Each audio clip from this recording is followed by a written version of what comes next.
Chapter 51, Chapter 51, Clash in the Forest of Death. Team Renjiro rested in the town for the day. Next morning, they left the town to return to Konoha. On arriving, they went to the Hokage Tower to turn in the missions. Renjiro handed the papers to the Chuunin responsible for checking them. After checking, he handed 4 packets to Renjiro. The 4 missions combined, paid them 280k. After Renjiro divided them, each of the 3 kids got 5-6k. Fujin thought, 280k just for these missions. I'm pretty sure I could have completed them solo and in under a day. It's much faster than Fuinjutsu. Though it has some risks, if a strong ninja is hiding among the bandits. Anyways, I should be able to collect enough for a sword made from chakram metal pretty quickly if I take a lot of missions. Unlike Fujin, Mieko and Hoka didn't concern themselves much with the money. Thanks to having rather rich parents, they never had to worry or think about money. After the division of money, Renjiro dismissed them and said, "Tomorrow there won't be any training. We begin our training the day after tomorrow at the same time as usual." The kids nodded and dispersed. Since it was lunchtime, Fujin decided to head to Ichiraku. On the way, Fujin thought, 7 rank D missions and 4 rank C missions. Isn't the requirement for Chuunin exam just 8 missions? I wonder when Renjiro will make us take the exam. Will it be the next round, or will it be like Terra's squad? Thinking about Terra created new thoughts in Fujin's mind. Yay, isn't Terra's squad participating in the Chuunin exam? I wonder what has happened with that. Did the Chuunin exams already start, or is there still some time? This question resulted in Fujin realizing something very critical. He thought, now that I think about it, I am really clueless in regards to what is happening around me. Other than what I remember about what will happen in the future, I have no idea about what is exactly happening. I need some means of gathering information. But, how to do it? He thought for a bit and decided, well, the least I should do is start getting newspapers delivered to my home. Though it won't contain any crucial information, it'll still keep me updated. Apart from that, I should probably make my own information gathering network. While I don't think I'd be able to make something as complex as what Jiraiya has, I don't really need it to be that good either. Just getting unfiltered and timely news would be sufficient. Oh well, I'll leave this for the future too. It'll take a lot of effort, time, and money to actually create it. Right now, I barely have any money or free time anyway. His thoughts were cut by a loud shout. He heard, "Old man! 3 miso ramens for me." Fujin turned right and noticed, Naruto? I didn't even notice reaching Ichiraku. But considering that Naruto is here. Fujin then focused on sensing his surroundings. After sensing, he thought, as I thought. 2 Anbus are hiding nearby. Or perhaps 1 Anbu and 1 Root. I doubt Danzo wouldn't keep his eye on the lone Jinchuriki of Konoha. He then released a sigh and thought, well, as much as I'd like to meet him now, it'll probably create a lot of deviations in the future. Not to mention that it'll also gain the attention of both Hiruzen and Danzo. I'll leave this meeting for the future. At least until the time I can calculate and control those deviations. And until I'm strong enough to at least face these 2 Anbus in case they have some stupid ideas. Sigh, this means I'll have to go to a different restaurant. Fujin then moved in the direction of a nearby sushi restaurant. After lunch, he searched for a newspaper stand near his house and bought a subscription. With the rank C missions completed, Team Renjiro got back to their training. A week's rest suddenly made the morning workout seem much more difficult.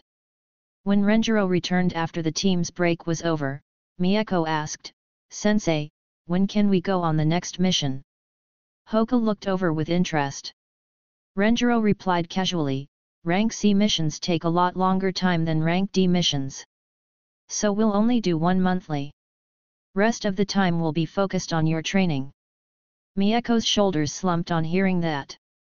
It meant that there was no escape from this deadly training. At the same time as Fujin and his teammates were training, two genin squads faced each other deep within a forest. Both squads consisted of 3 boys. However, one squad only had 10 to 11 years old genins, while the other squad had 3 genins who were almost 17 years old.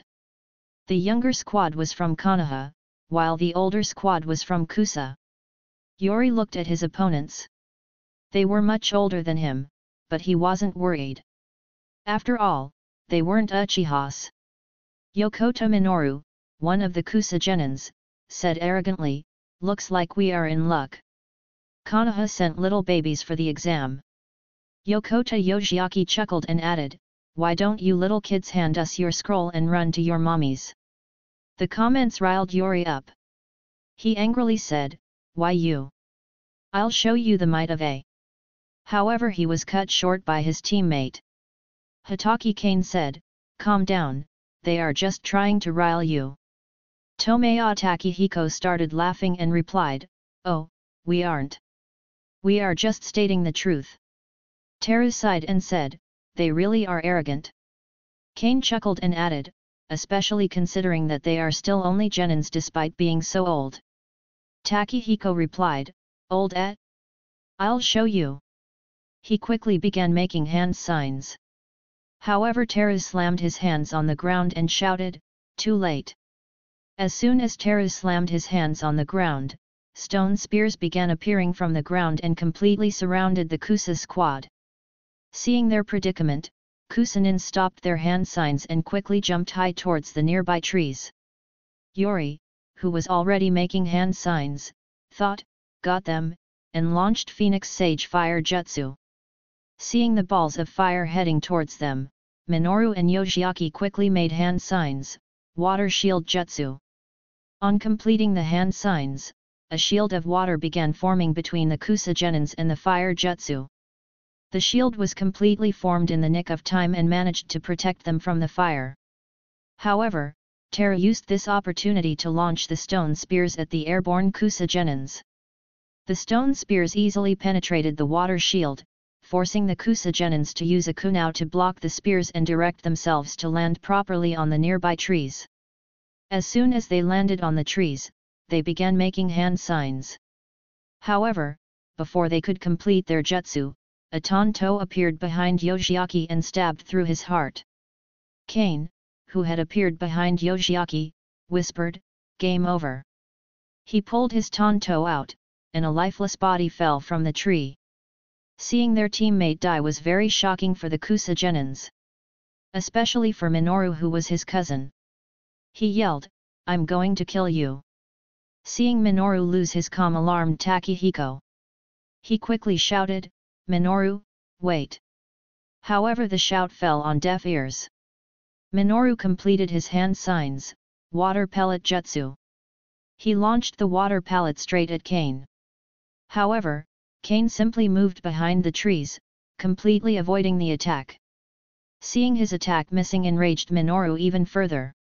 He jumped towards Kane. Sensing the opening, Teru quickly made hand signs. Seeing Teru preparing a jutsu, Takehiko completed his hand signs and launched a water pellet straight at Teru. But Yori noticed it and thought, "Not on my watch." He quickly launched Fireball Jutsu to intercept the water pellet. At the same time, Teru launched a water pellet straight at Minoru. The jutsu hit Minoru on his left rib cage, and knocked him off course. Seeing his teammate at a disadvantage, Takehiko wanted to rush towards him. However, he was intercepted by Yori and Teru. They engaged him in a fight and didn't allow him to move towards Minoru. The water pellet hurt Minoru badly, however he gritted his teeth and fought through the pain. He grabbed a kunao and continued moving towards Kane. On closing the distance, he attacked with his kunao. Kane raised his Tonto to block the attack. Though Minoru attacked with a lot of force, as soon as the kunao and Tonto clashed, an electric current passed through the kunao and hit him. Though not deadly, it was very painful, and Minoru had to take his hand off the kunao. Kane smirked and thought, "Current transfer jutsu. Always works." He just stepped forward and slashed his Tonto at Minoru's neck. Minoru, who was blinded by rage, in immense pain due to the damaged ribs and still feeling the electric current, couldn't dodge and the slash went straight across his throat. His throat split open, causing blood to sprout out from it. He looked at Kane with unwillingness in his eyes. Sadly, he couldn't even control his body anymore and fell down, dead. At the same time, Takehiko was engaged against Teru and Yori. After exchanging a few blows, Yori closed the distance and launched Fireball Jutsu. Knowing that Takehiko will dodge, Teru threw shurikens in such a manner that Takehiko couldn't dodge the fireball. Not having any option, Takehiko used Water Shield Jutsu to defend. On seeing the Water Shield, Teru thought, all three have water affinity. Well, sucks to be them. He quickly made a hand sign and slammed his hands on the ground. At that moment, the fireball had engulfed the water shield. However, Takehiko was completely safe due to the shield. Sadly for him, at that very moment, a stone spear appeared from the ground. It easily penetrated the water shield and headed towards Takehiko. The spear alarmed him. He grabbed a kunai and attempted to block the spear. But the spear pushed him backwards, throwing him out of his water shield, and into the fireball, burning him alive. On seeing him die, Teru sighed in relief. He said, all done. Yori nodded and said, yeah, that was easier than expected. Teru chuckled and said, yeah. Let's just hope that this guy wasn't carrying the scroll. Yori looked at Teru with confusion. But he quickly realized and cursed, damn. That scroll will be ashes if he has it. At that time Kane appeared from behind. He said, no need to worry. The crazy guy had it. He then tossed the scroll slightly in the air and commented, we were very lucky that such a weak team had the scroll we needed. Teru said, cool, got the earth scroll. Let's head towards the tower. Yori objected and said, that'll be boring. Why not just try to eliminate the weaker teams in the forest? That way the competition will be lesser in the next rounds. Kane shook his head and said, it doesn't matter. This forest will eliminate the weak teams anyway. Teru nodded and agreed, yeah. Not to mention, the more time we spend in the forest, the more teams will set up traps near the tower. And if a team is weak enough to be eliminated by us in this round, then we will be able to do the same in the next round too. Seeing that both his teammates opposed his idea, Yori relented and accompanied his team to the tower. Chapter 52, Notice. Hey guys, Happy New Year!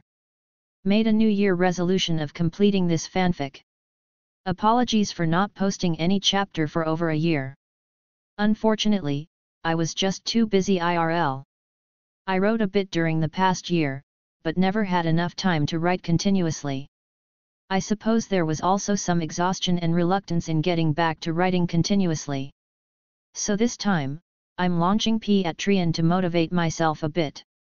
Thanks in advance to all who decide to support me. Link, www.patreon.com/devilhex. A instead of at. I'll start uploading chapters soon, we'll do a small mass release later today. Anyways, there has been a break in writing. So the next few chapters might not be that good. Apologies in advance for that. Criticism and tips are always welcomed as usual. I'll be making some changes though. Writing chapters worth 2-3k words was very taxing. So I'll be reducing chapter length to 1-1.5k words, if I have to write any around 800-1000 words, I'll release an additional chapter. I did go through the fanfic. And realized that the character interactions are just way too little. So are the emotions displayed by MC. So I'll try to increase character interactions. And will show MC enjoying his time more rather than just covering his training routine. I did read all the comments and complaints by the readers who read the FIC when it was on hiatus. So clarifying a few things. 1. MC is giving too much importance to Danzo/MC is too worried about him. See, he just has one chance at life. And he has no interest in depending upon luck or hoping some plot supports him to avoid their radar or to get him out of trouble once he has been noticed. I don't plan on making MC behave like a moron just to get himself in trouble and then giving him insane luck or power boost to get him out of trouble. P.S. He may fall in trouble later on, but it'll be due to circumstances out of his control and not due to stupidity. 2. MC isn't talented. True. He isn't talented at anything. No system, no godly talent. Later on in the story, some of his skills and talent will increase exponentially. P.S. He's just 10 right now. The title of the FIC and MC's name should give you an idea. But it'll happen slowly over years. His only real advantage is that due to being such a fan of Naruto and other manga/novels, he really yearns for becoming strong. Not something a random kid from the Naruto world will have. His time in the academy pretty much showed this. Of course, even this drive might not really compare to the kind of training Guy did. 3. MC is cowardly. That he is, lol. He is just a normal guy who transmigrated into a world of deadly killers. Just cause he transmigrated and has some information regarding future plot, won't suddenly increase his courage. In fact, this has the opposite effect, as he knows how powerful the enemies will be and he knows how the leaders of the village can fuck you up. In addition, so far, he has had real battles only against bandits. And that too when an elite jounin was watching over him. He will have his character development slowly, to shed off this habit and be more brave. Getting stronger will also affect his behavior. P.S. He'll always choose to take the easier way out and focus on his own benefits though. I'll upload the chapters soon.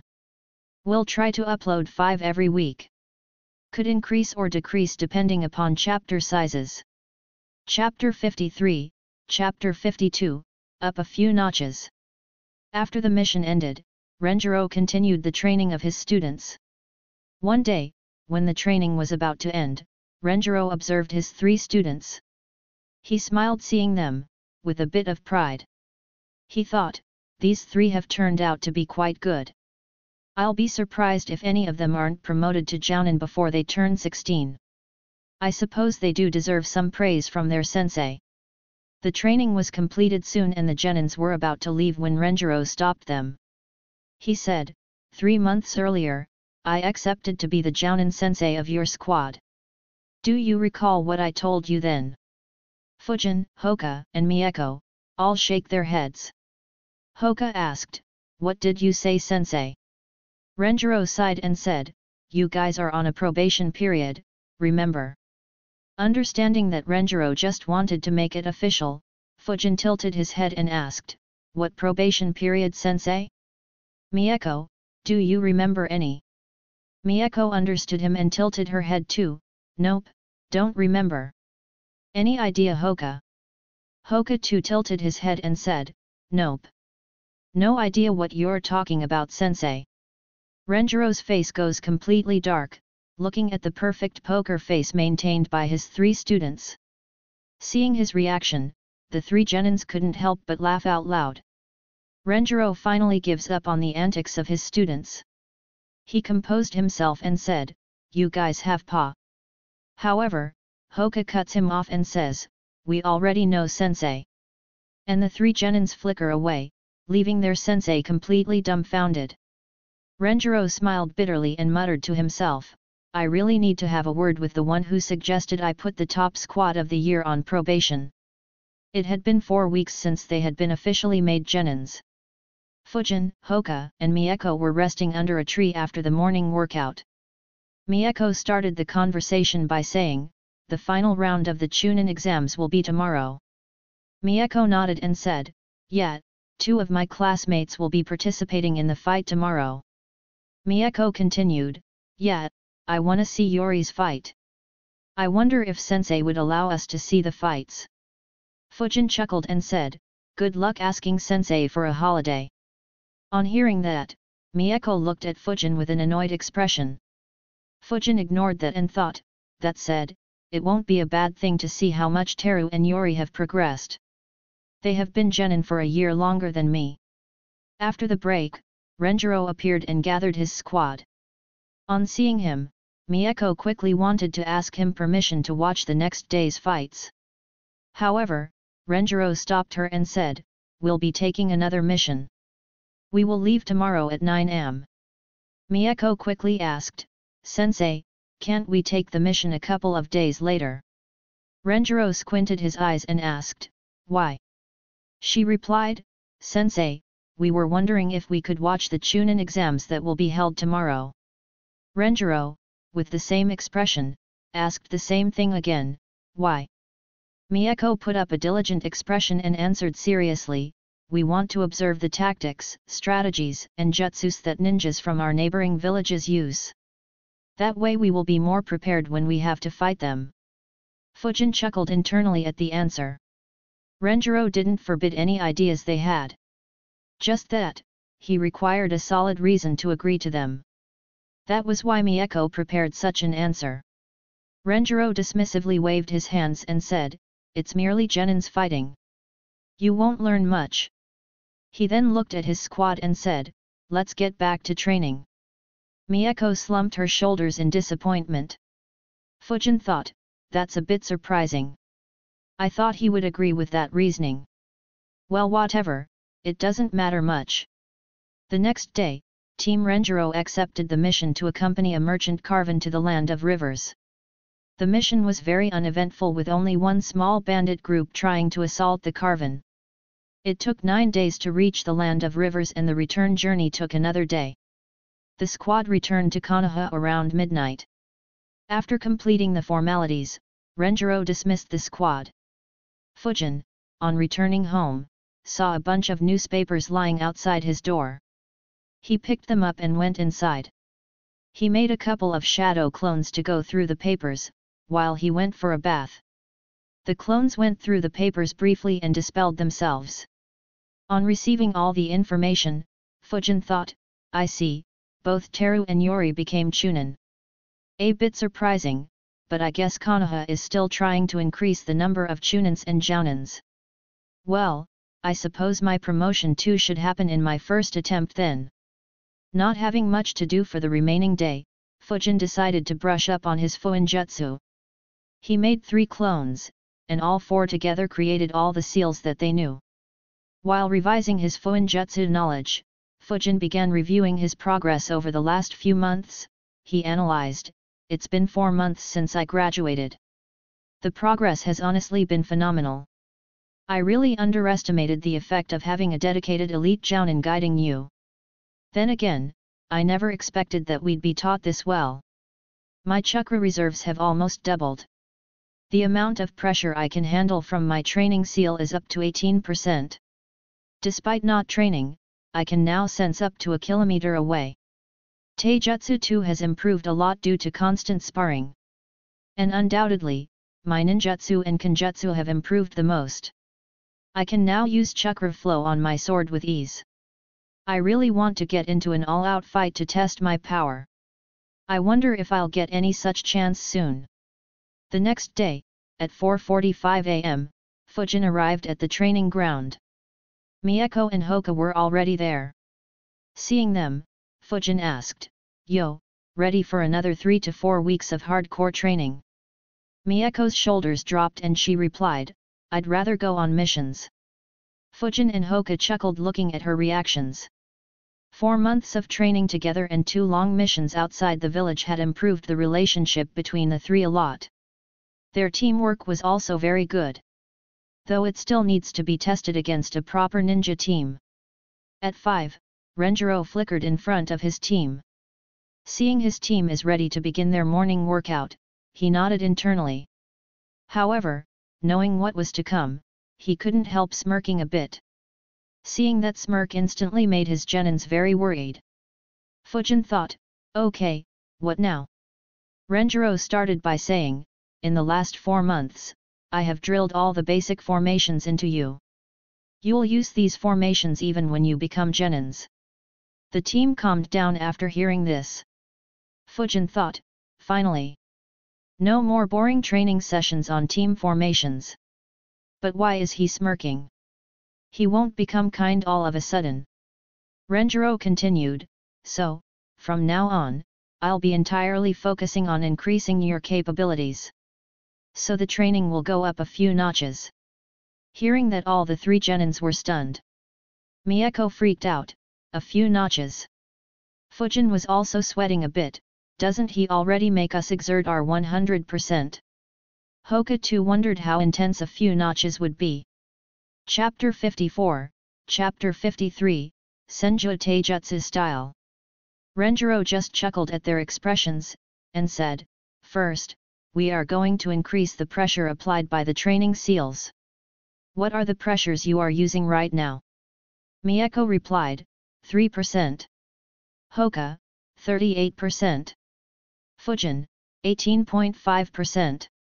A/N, Fujin's seal has twice the upper limit as compared to the other two. So it's just barely below Hoka's. Renjiro nodded and said, good. Mieko, you'll increase it to 5%. Hoka to 45%. Fujin to 22%. The genins followed the instructions of their sensei. After increasing the pressure, Renjiro began the morning workout. In addition to increasing the pressure from the seals, the training itself was made much tougher. And instead of ending at 9, it continued till 10. At the end of the training, all three genins were lying under a tree, in a lifeless manner. Renjiro laughed looking at this scene and said loudly, how will you guys achieve your dreams if a simple training session defeats you? You have an hour's break. The afternoon training will continue from 11 to 2. On saying that, he flickered away. After half an hour, Fujin and Hoka gained some energy. While Mieko was still sleeping. Hoka asked, any idea why he suddenly doubled the intensity of the training? Fujin replied, who knows? Maybe he plans to enter us in the next Chunin exam. Or maybe he was just letting us take it easy as we just graduated. He took a deep breath before continuing, anyways, it seems like it'll be very helpful for us. Hoka sighed and said, I always thought I was the one who looked forward to training the most. But it seems like you are even more of a maniac than me. Saying that, he laughed lightly. Fujin looked back at him, before chuckling a bit and said, oh well. Let's hope that we get out of this alive. He then grabbed his ration bars and devoured them and began stretching. Hoka followed. At 11, Renjiro appeared again. He created 2 shadow clones and said, today we will be discussing how to increase your growth rate. Follow 1. Mieko and Hoka follow a shadow clone each into the forests, while Fujin stays there. Renjiro looked at Fujin and asked, who do you think has grown the fastest among you three? Fujin thought for a bit and answered, probably me. Renjiro nodded and replied, indeed. You've grown much faster than any of your academy teachers predicted. Even faster than I predicted. However, compared to your 2 teammates, you have a huge disadvantage. Do you know what it is? Fujin fell into thought on hearing the question. After a minute, he answered, Kekkei Genkai. Renjiro nodded, right, but not completely.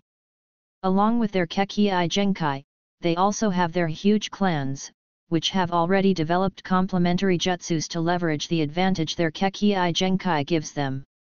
Hearing that, Fujin fell into his thoughts. Renjiro continued, both Hoka and Mieko are very talented. Soon, their families will begin heavily investing in them, boosting their growth at a high speed in a systematic way. What do you have to contend with?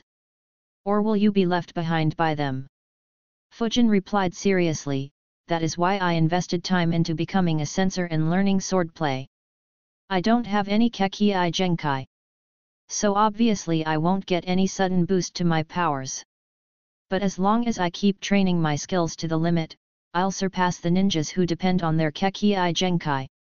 Renjiro maintained a serious face and asked, what makes you think that the ones with Kekkei Genkai won't train to their limits?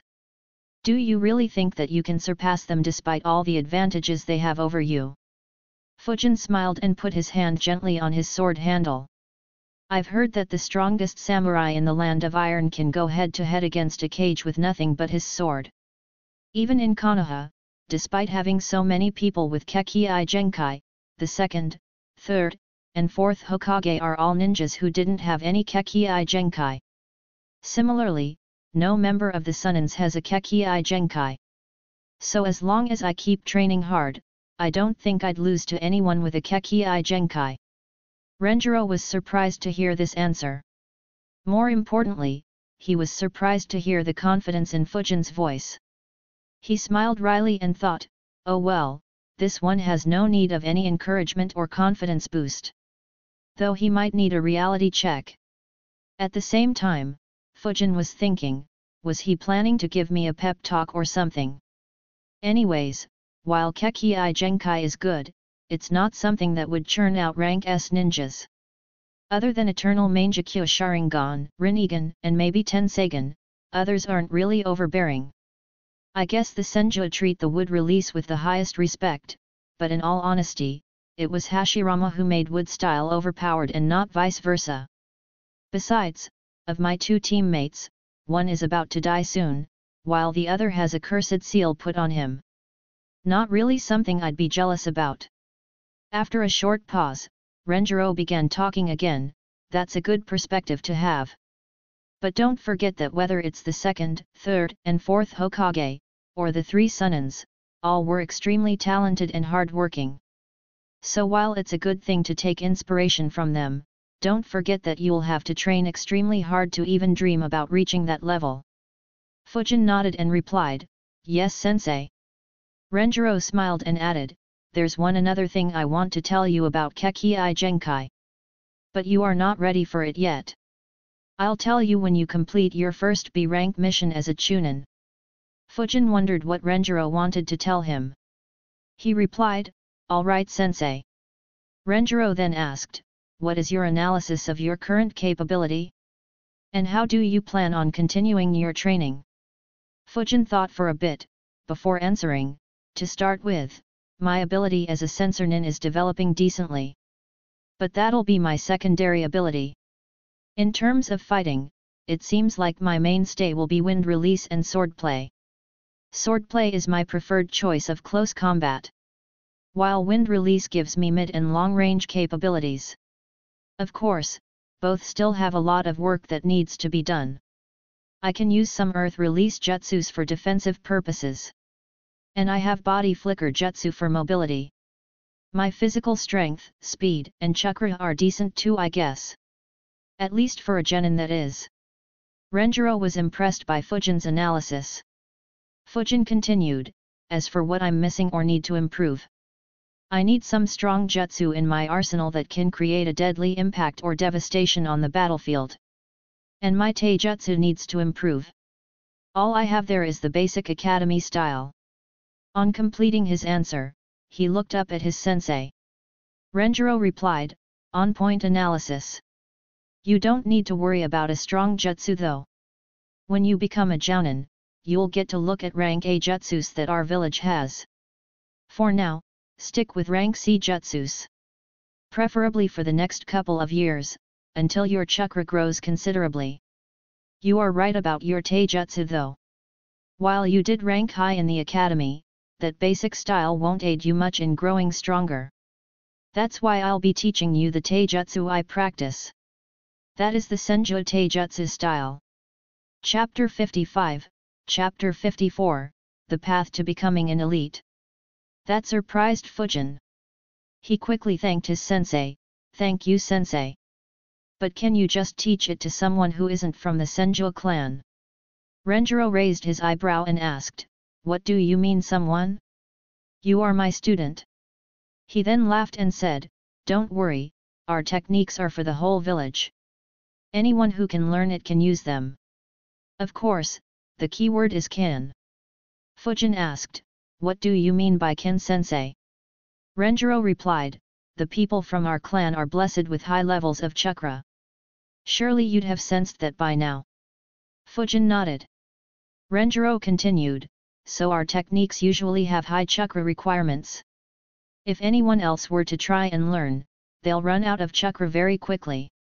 You, on the other hand, have a lot of chakra as compared to your counterparts. In fact, it's more than both Hoka and Miki combined. So you'll be perfect to learn Senju Taijutsu style. Fujin quickly understood and nodded, all right. When can we start, sensei? Also, can you explain what exactly is Senju Taijutsu style? I haven't ever read it. Renjiro replied, we'll begin right away after I explain the basics. Senju Taijutsu style is actually pretty straightforward. Actually, the Academy Taijutsu style was created by referring to our style. What makes Senju style lethal is the use of chakra. Any Taijutsu style basically consists of users fighting with their arms and legs or some other body parts. Of course, there are a few exceptions, like Hyuga Taijutsu, which releases small amounts of chakra from their fingers or palm, and a clan in Kiri that uses bones. In Senju Taijutsu style, your every move will be reinforced by chakra. You want to punch? Your fist needs to gather chakra first and release it on impact. You want to kick? You have to do the same. You want to block? Infuse chakra into the body part you want to block with or is about to hit. This ensures that your defense is like a fortress, while your attack is devastating.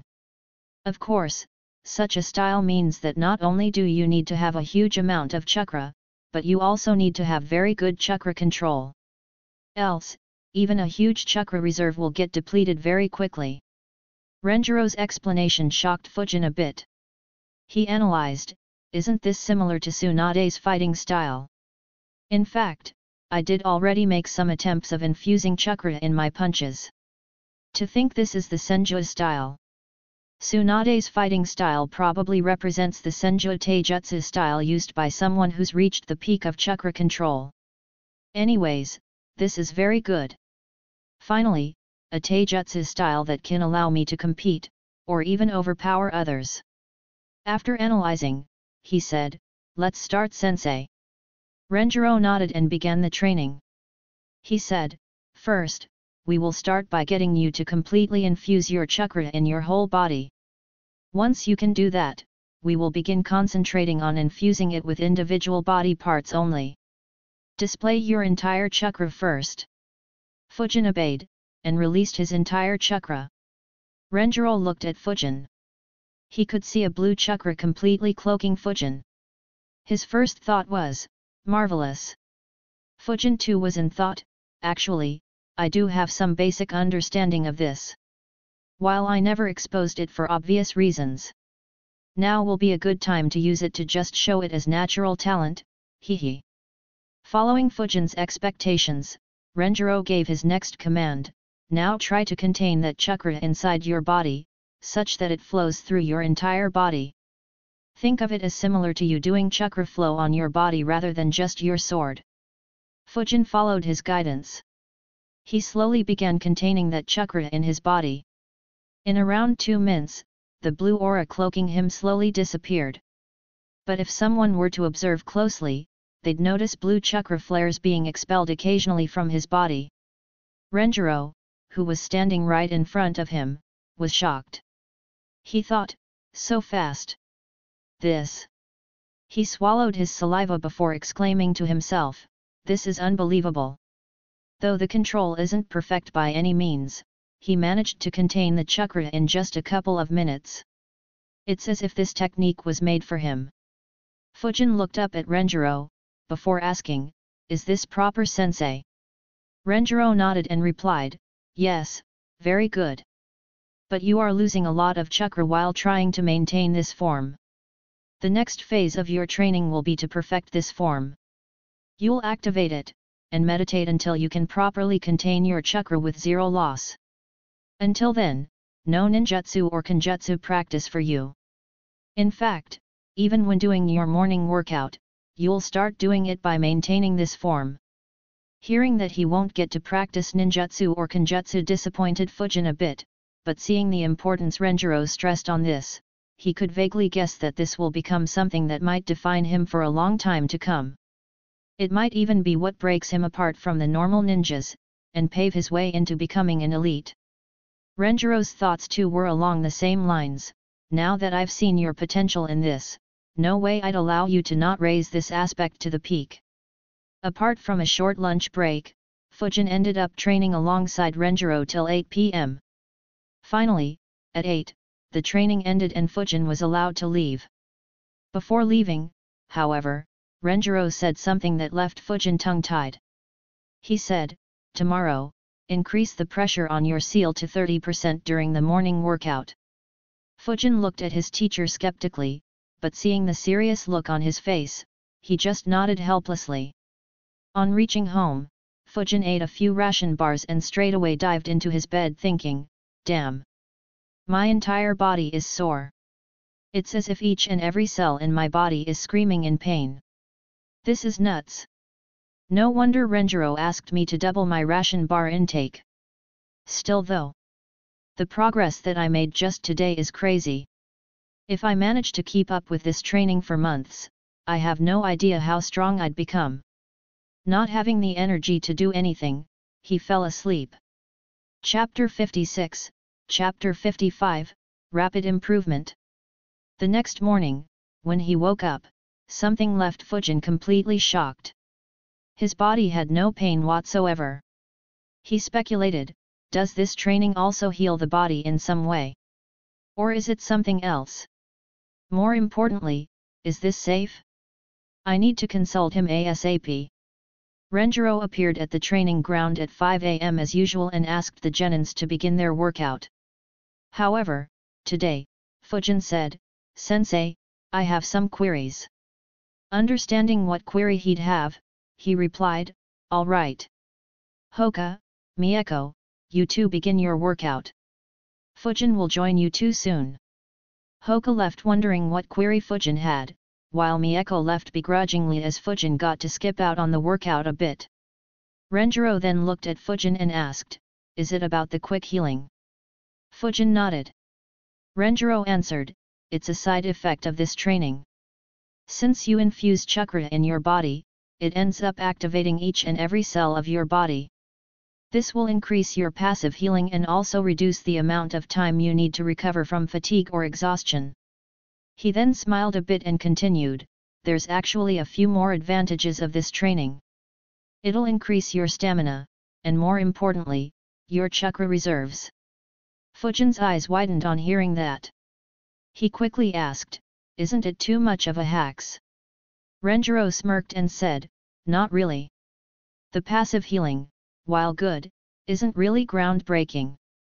As for chakra increase, it is only visible when you start this training and if your chakra reserve isn't already very high. So while you may see a huge boost to your chakra and stamina in the next few weeks, later on, the effect won't really be that obvious."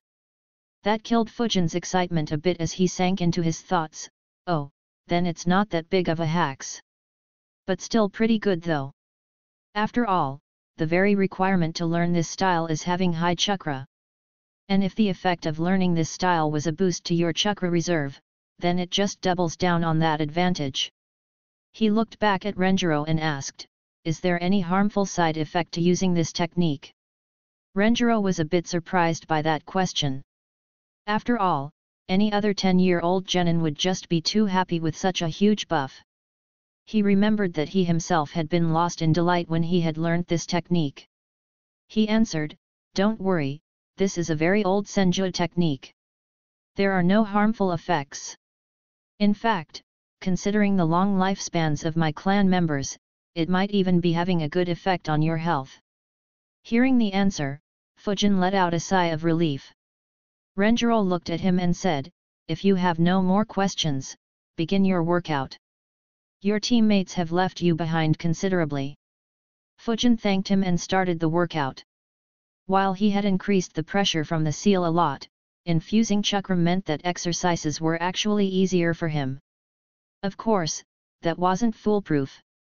After all, the moment his chakra ran out, was the moment hell began feeling real to Fujin. Later that day, Fujin talked with Renjiro about the issue of chakra running out during the morning workout. But Renjiro just smiled innocently and said, "You have enough chakra to be able to go through the whole morning workout without running out. It's just your control that is lacking. So if you don't want to run out of chakra during your workout, train and improve your control." Fujin gave a deadpan look to his teacher's innocent smile. He could bet all his money that he was laughing at his misery. The training continued in a similar manner for Fujin. After 3 days, he finally managed to last the entire morning workout without running out of chakra. On day 7, he finally managed to contain all chakra in his body properly. He still didn't reach zero wastage, but the amount of chakra leaking out now was very negligible. These 7 days, however, had blown Fujin's mind. The result of this training was phenomenal. He muttered to himself in disbelief, just 1 week of this training has increased my chakra reserves by 50%.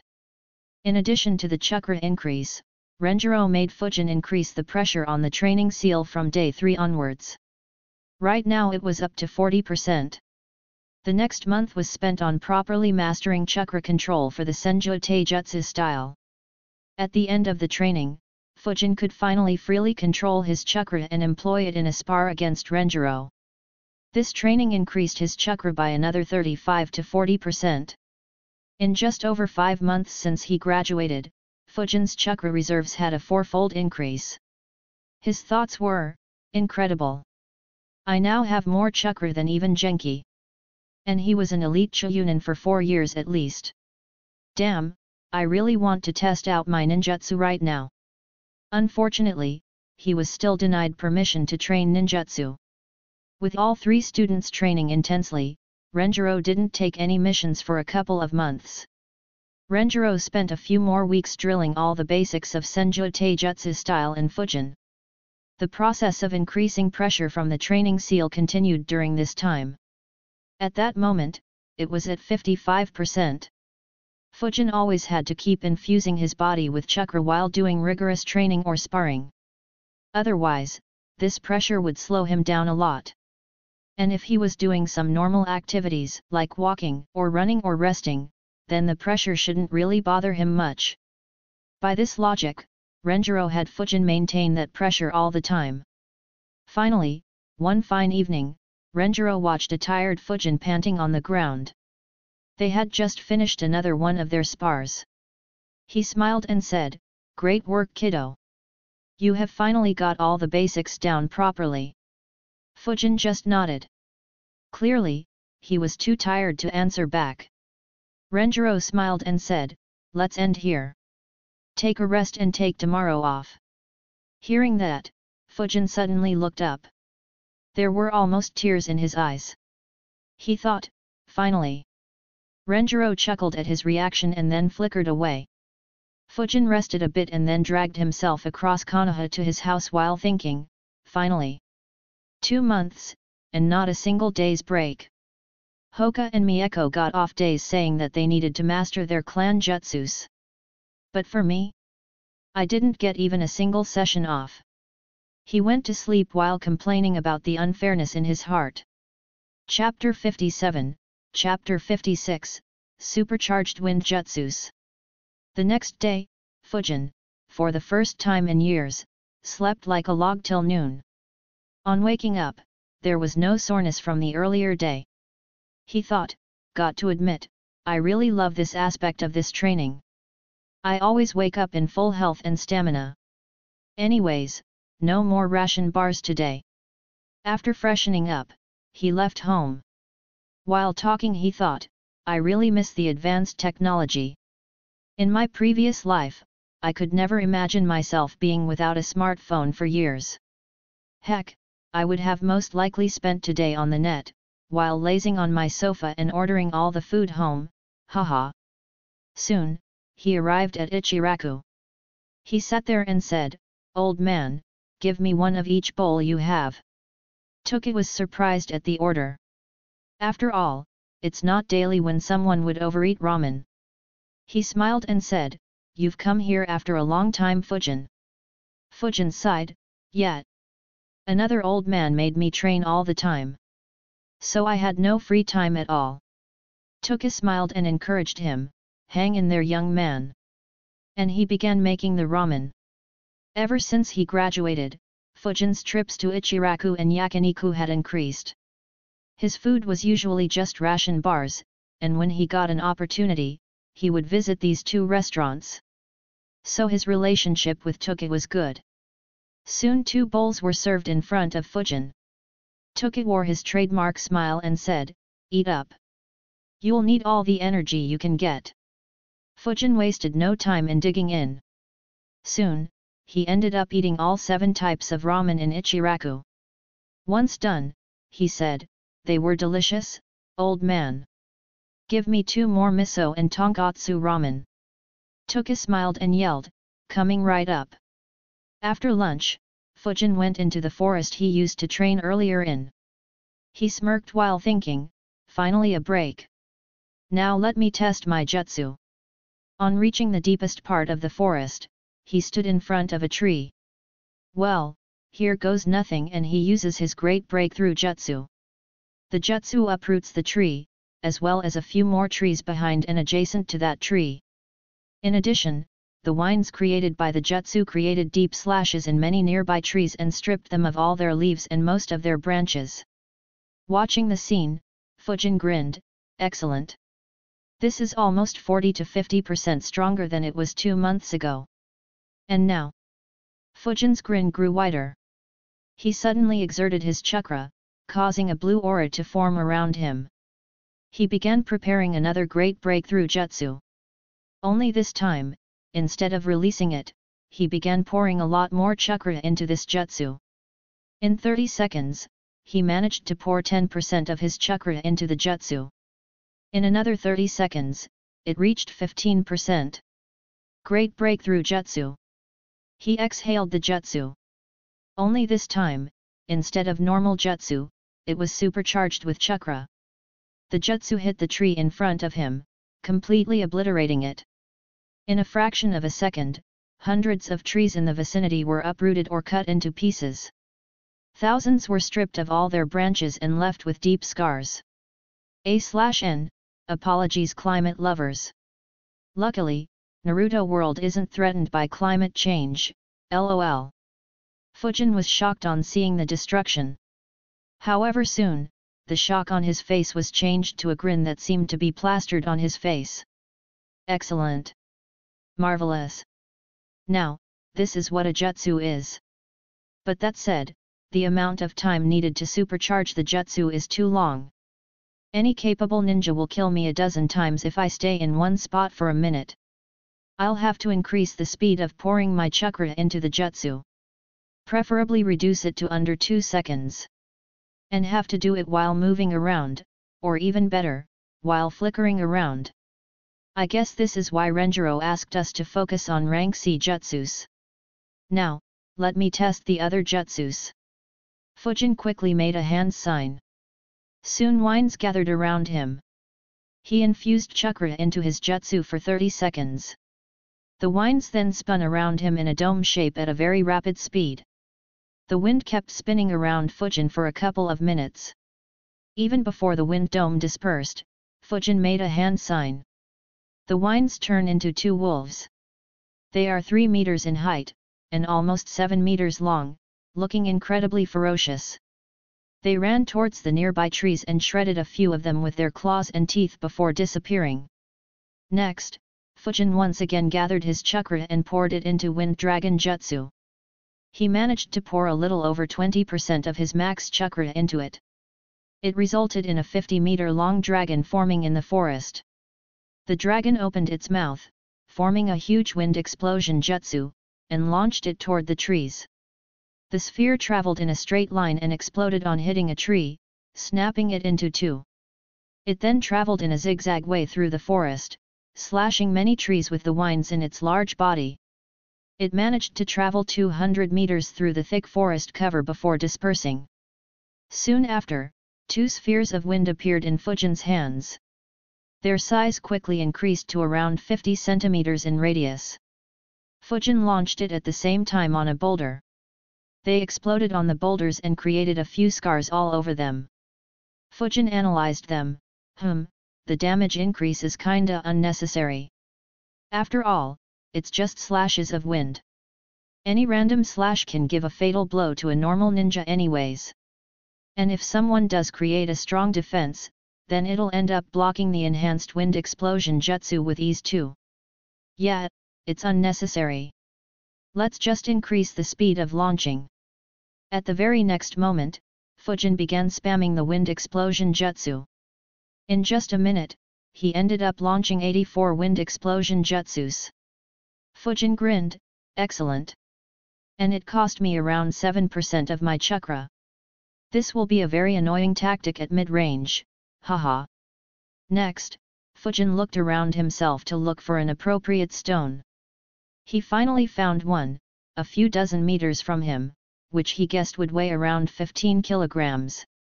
He concentrated on the stone. Immediately, strong winds began blowing around the stone, trying to get underneath the stone. After a few seconds, the stone started getting lifted into the sky. After around half a minute, Fujin was able to raise the stone to a height of 1.2 meters. He then raised his arms towards the stone. Wind retrieval jutsu. The stone slowly began moving towards himself. He brought the stone to him and caught it in his hands. The amount of power I can exert with these two jutsus has increased too.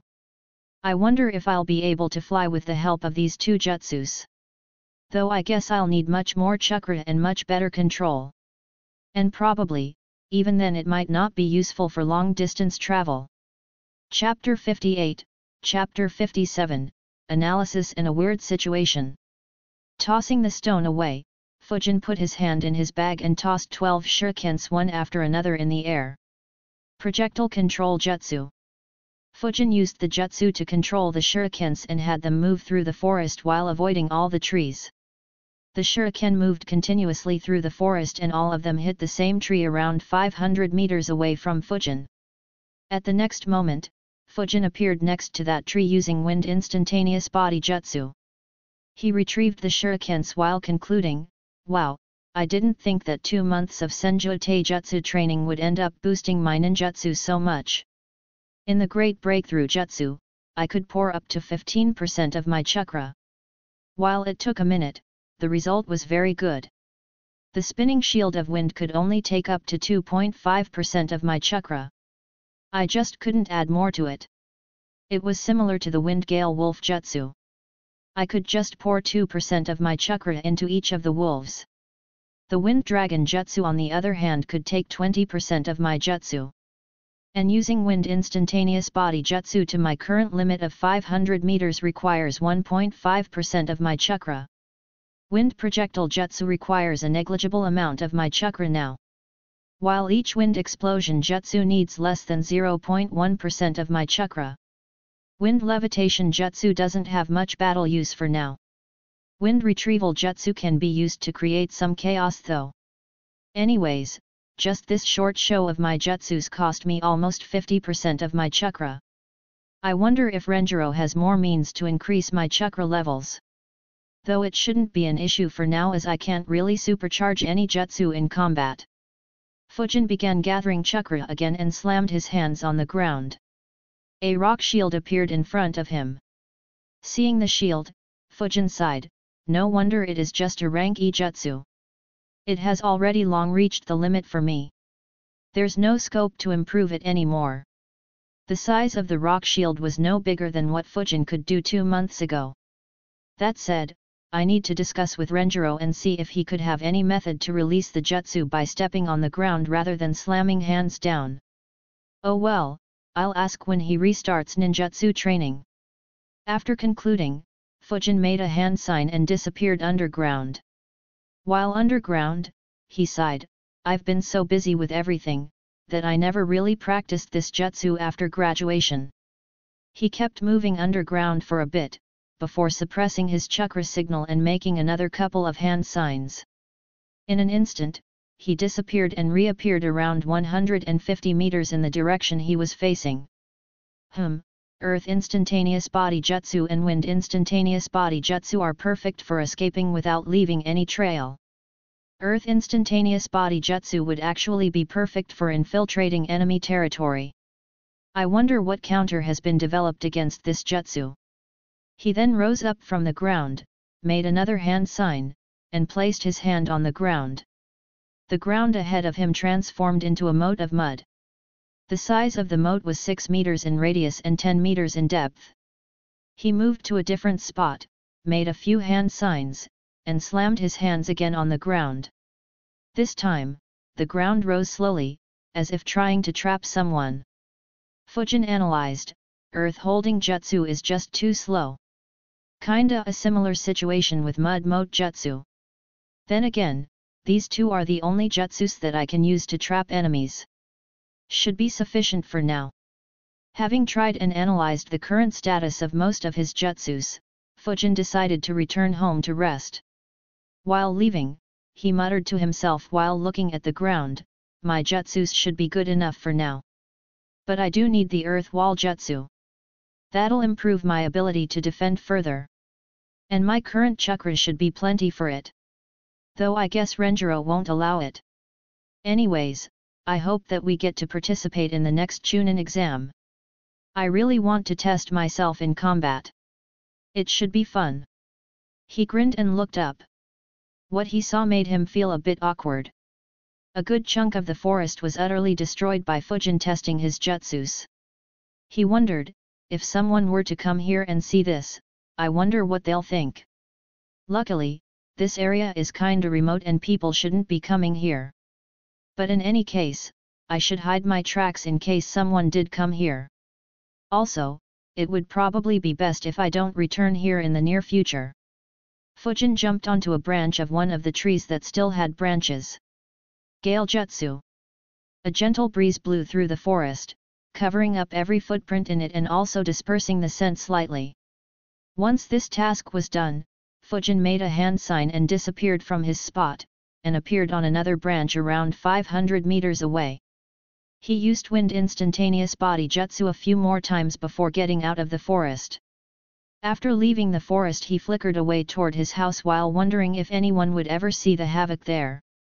A couple of months later, two special jounins from the Hyuga clan happened to pass through this forest, when they unwittingly entered the area where Fujin had caused the devastation. Seeing the number of uprooted and sliced off trees left them dumbfounded. Coincidentally, a squad of Anbu too happened to cross through the same area at that time. Seeing the two Hyuga present, they instantly began asking them for the reason why they destroyed the forest and inquired whether there was any battle there. The Hyugas denied the charge and said that the forest was already wrecked. The Anbus looked around carefully and realized that it had been a long time since the destruction had happened. They investigated around and asked the Hyugas to help them, but found no clue. They wondered if someone was training here, but couldn't understand why anyone would train here when there are so many training grounds available around Konoha. The unusual nature of this destruction made them report the situation to the Hokage. Hiruzen too was confused similarly. He sent out an Anbu squad specializing in investigation and tracking to check. Unfortunately, Gale Jutsu, 2 months of time, and a few showers of rain had removed anything that could have been used to find a clue. The Anbus would return empty-handed, and Hiruzen dropped the case as there were no clues and it wasn't worth allocating more resources to. Of course, Fujin would forever remain ignorant about such an incident happening. Chapter 59, Chapter 58, Discussion. After testing his jutsus, Fujin returned home and took another short nap. Later he revised his Fuinjutsu skills before having dinner at Yakiniku. The next day once again started with an intense morning workout. In the afternoon, the team again broke up to train with Renjiro and his clones. Renjiro looked at Fujin and said, I have taught everything I know about Senju Taijutsu style. How much you manage to master depends on you now. Fujin bowed a bit and said, Thank you sensei. Seeing his humility, Renjiro's face softened. He said, You had once said that the Sunins too don't have any Kekkei Genkai. One of the Sunin, Lady Tsunade, uses an advanced form of Senju Taijutsu. She modified the style to complement her perfect chakra control, making it much more deadly. Your own talent with this style too is very high. So work hard on it. Fujin nodded and said, Yes sensei. I'll keep improving it. Renjiro continued, Regardless, it's time to focus back on ninjutsu and kenjutsu. We will practice all your jutsus once. And then we will begin working on supercharging your jutsus. Fujin instantly got excited upon hearing that. Renjiro noticed and squinted his eyes. He asked, "You have already tried it, haven't you?" Fujin laughed nervously before confirming it. Renjiro sighed and said, "I hope you didn't end up destroying anything." To which Fujin obediently shook his head, saying, "Don't worry, sensei. I shot everything straight up in the air." Renjiro asked, "All right. So what were your observations?" Fujin replied, "It takes a lot of time to supercharge jutsus. So it just won't be usable in battles unless I can bring the time down a lot." Renjiro nodded. Fujin continued, "Apart from that, I couldn't supercharge all my jutsus. Especially Rock Shield Jutsu, which didn't improve at all. Great Breakthrough and Wind Dragon Jutsu had the best effect on supercharging." Renjiro said, "Yes, that's how supercharging works. While you can try to pour a lot of chakra into any jutsu, not all jutsus can be supercharged. The amount of chakra you can pour in also depends on your chakra reserves, chakra control, mastery of the element, mastery of that jutsu, and the jutsu itself. Though Konoha lacks wind jutsus, you are lucky to have wind affinity, as almost all of the rank C wind jutsus can be supercharged. As for the Rock Shield Jutsu, its capacity is very low. So don't concern yourself with it. In the next few months, I'll be teaching all three of you how to supercharge your jutsus quickly in battle situations. Since your chakra reserve is the highest, you'll need to work the hardest here. Before we begin, do you have any queries?" Fujin nodded and replied, "Yes, sensei. I have a few. The first one is related to Rock Shield Jutsu. I can now perform the jutsu without any hand signs, but I still need to slam my hands on the ground. Do you know any way to perform the jutsu by slamming the feet down instead?" Renjiro raised his left eyebrow and asked, "Why do you want to do that?" Fujin answered, "It'll improve the efficiency of the jutsu a lot. I carry swords in my hands, so to slam my hands on the ground, I'll have to discard my swords temporarily, which doesn't seem to be a good idea. If I can perform the jutsu with just my feet, I can just use it while I'm fighting with my sword. And if the enemy makes a huge attack on me, then I can just retreat back while slamming my feet on the ground and creating multiple rock shields." Renjiro was surprised by Fujin's tactical thinking. He replied, "Good thinking. I never thought about Rock Shield Jutsu along those lines. I guess your intention is to eventually use this for all Earth-style Jutsu, right?" Fujin nodded, "Indeed, that will be very convenient." Renjiro continued, "Unfortunately, it won't be possible. Or at the very least, it won't be easy. The hand signs for that jutsu result in Earth Nature Chakra gathering in your palms. Though you perform the jutsu without any hand signs, you do it by merely replicating the way chakra is molded when you perform the hand signs. Doing what you said will be no different from creating a whole different jutsu." Fujin quickly replied, "In that case, sensei, can't we create new Earth-style jutsus that work in this manner?" Renjiro shook his head and answered, "It's too difficult. While small jutsus are always created, what you are saying will completely revolutionize the jutsus of Earth element. At the very least, I can't do it. Also, while your idea is very innovative, it's highly unlikely that you were the only one who came up with it. And considering that no such jutsu exists to my knowledge, it's safe to say that no one ever managed to create it." Fujin was dejected a bit upon hearing this. "Oh well, there goes one of my ideas to annoy the enemy infinitely." Seeing the dejected look, Renjiro chuckled. Fujin looked back at Renjiro and said, "So since I can't improve my Rock Shield Jutsu anymore, can I get Earth Wall Jutsu?" Renjiro shook his head again and answered, "No, that's a rank B Jutsu. Though your chakra reserve is good, you shouldn't be dependent on rank B or higher jutsus till you are promoted to Chunin." The answer was as Fujin expected. So he just asked his last query, "Sensei, while practicing with supercharged jutsus, I ran out of chakra very quickly. Do you know any more means of increasing my chakra quickly? After all, the training of infusing chakra into the body is barely giving any gains in that regard. Renjiro had a slight disbelief on his face that Fujin actually asked this question. He replied, "Brat, do you think they sell chakra in grocery stores? Your chakra is already 4 times larger as compared to your teammates. Be happy with that and don't get greedy. Also, don't bother searching for more means of increasing your chakra reserves. Other than hard work and natural growth, almost every method has some form of drawback that'll highly restrict you. As for the battle, you can always eat soldier pills to improve your stamina. So don't bother with it." Fujin was a bit shocked at how dismissive Renjiro was. He thought, really, no other means? Sigh, I guess I was expecting way too much. After all, the current boost is already very high. Oh well, I'll leave this issue to the future. If I really desperately need chakra, I can try to steal a tailed beast. Thinking about tailed beasts, Fujin sighed internally, how good it'd have been if I could just throw some pokeballs and capture them. Renjiro asked, "Any more queries?" Fujin shook his head and replied, "Let's begin, sensei." Chapter 60, Chapter 59, Rank A Jutsu. Renjiro trained the trio for another month. This month, Fujin practiced supercharging his jutsus a lot.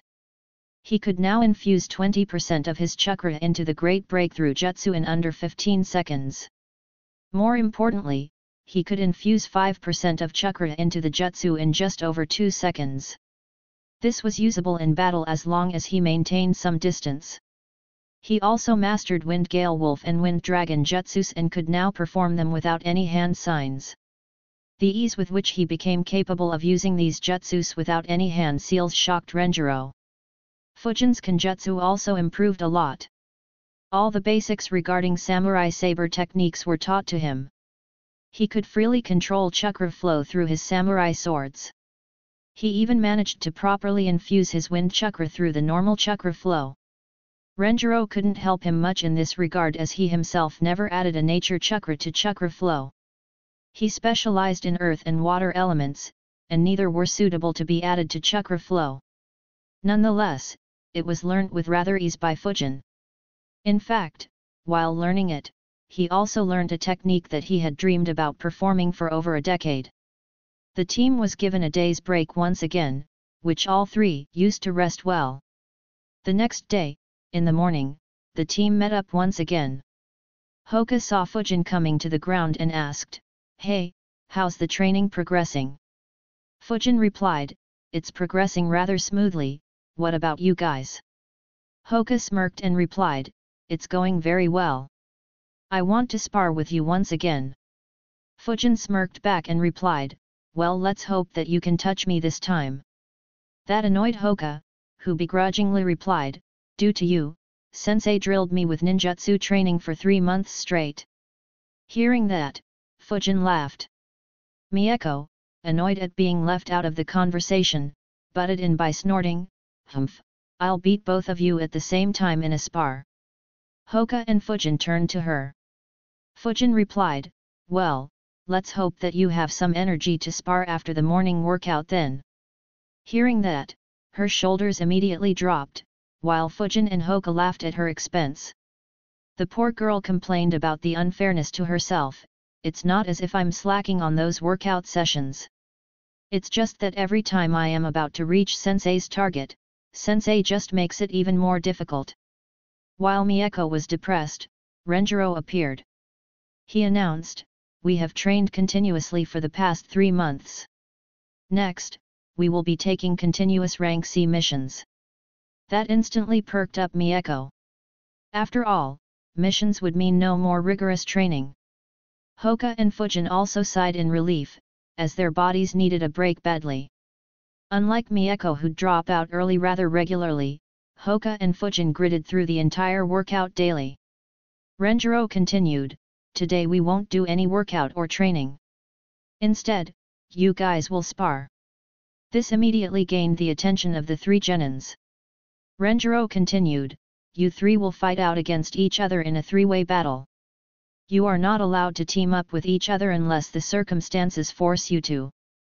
But I can disqualify you if you purposefully cooperate to defeat the third. The battlefield will be this entire training field.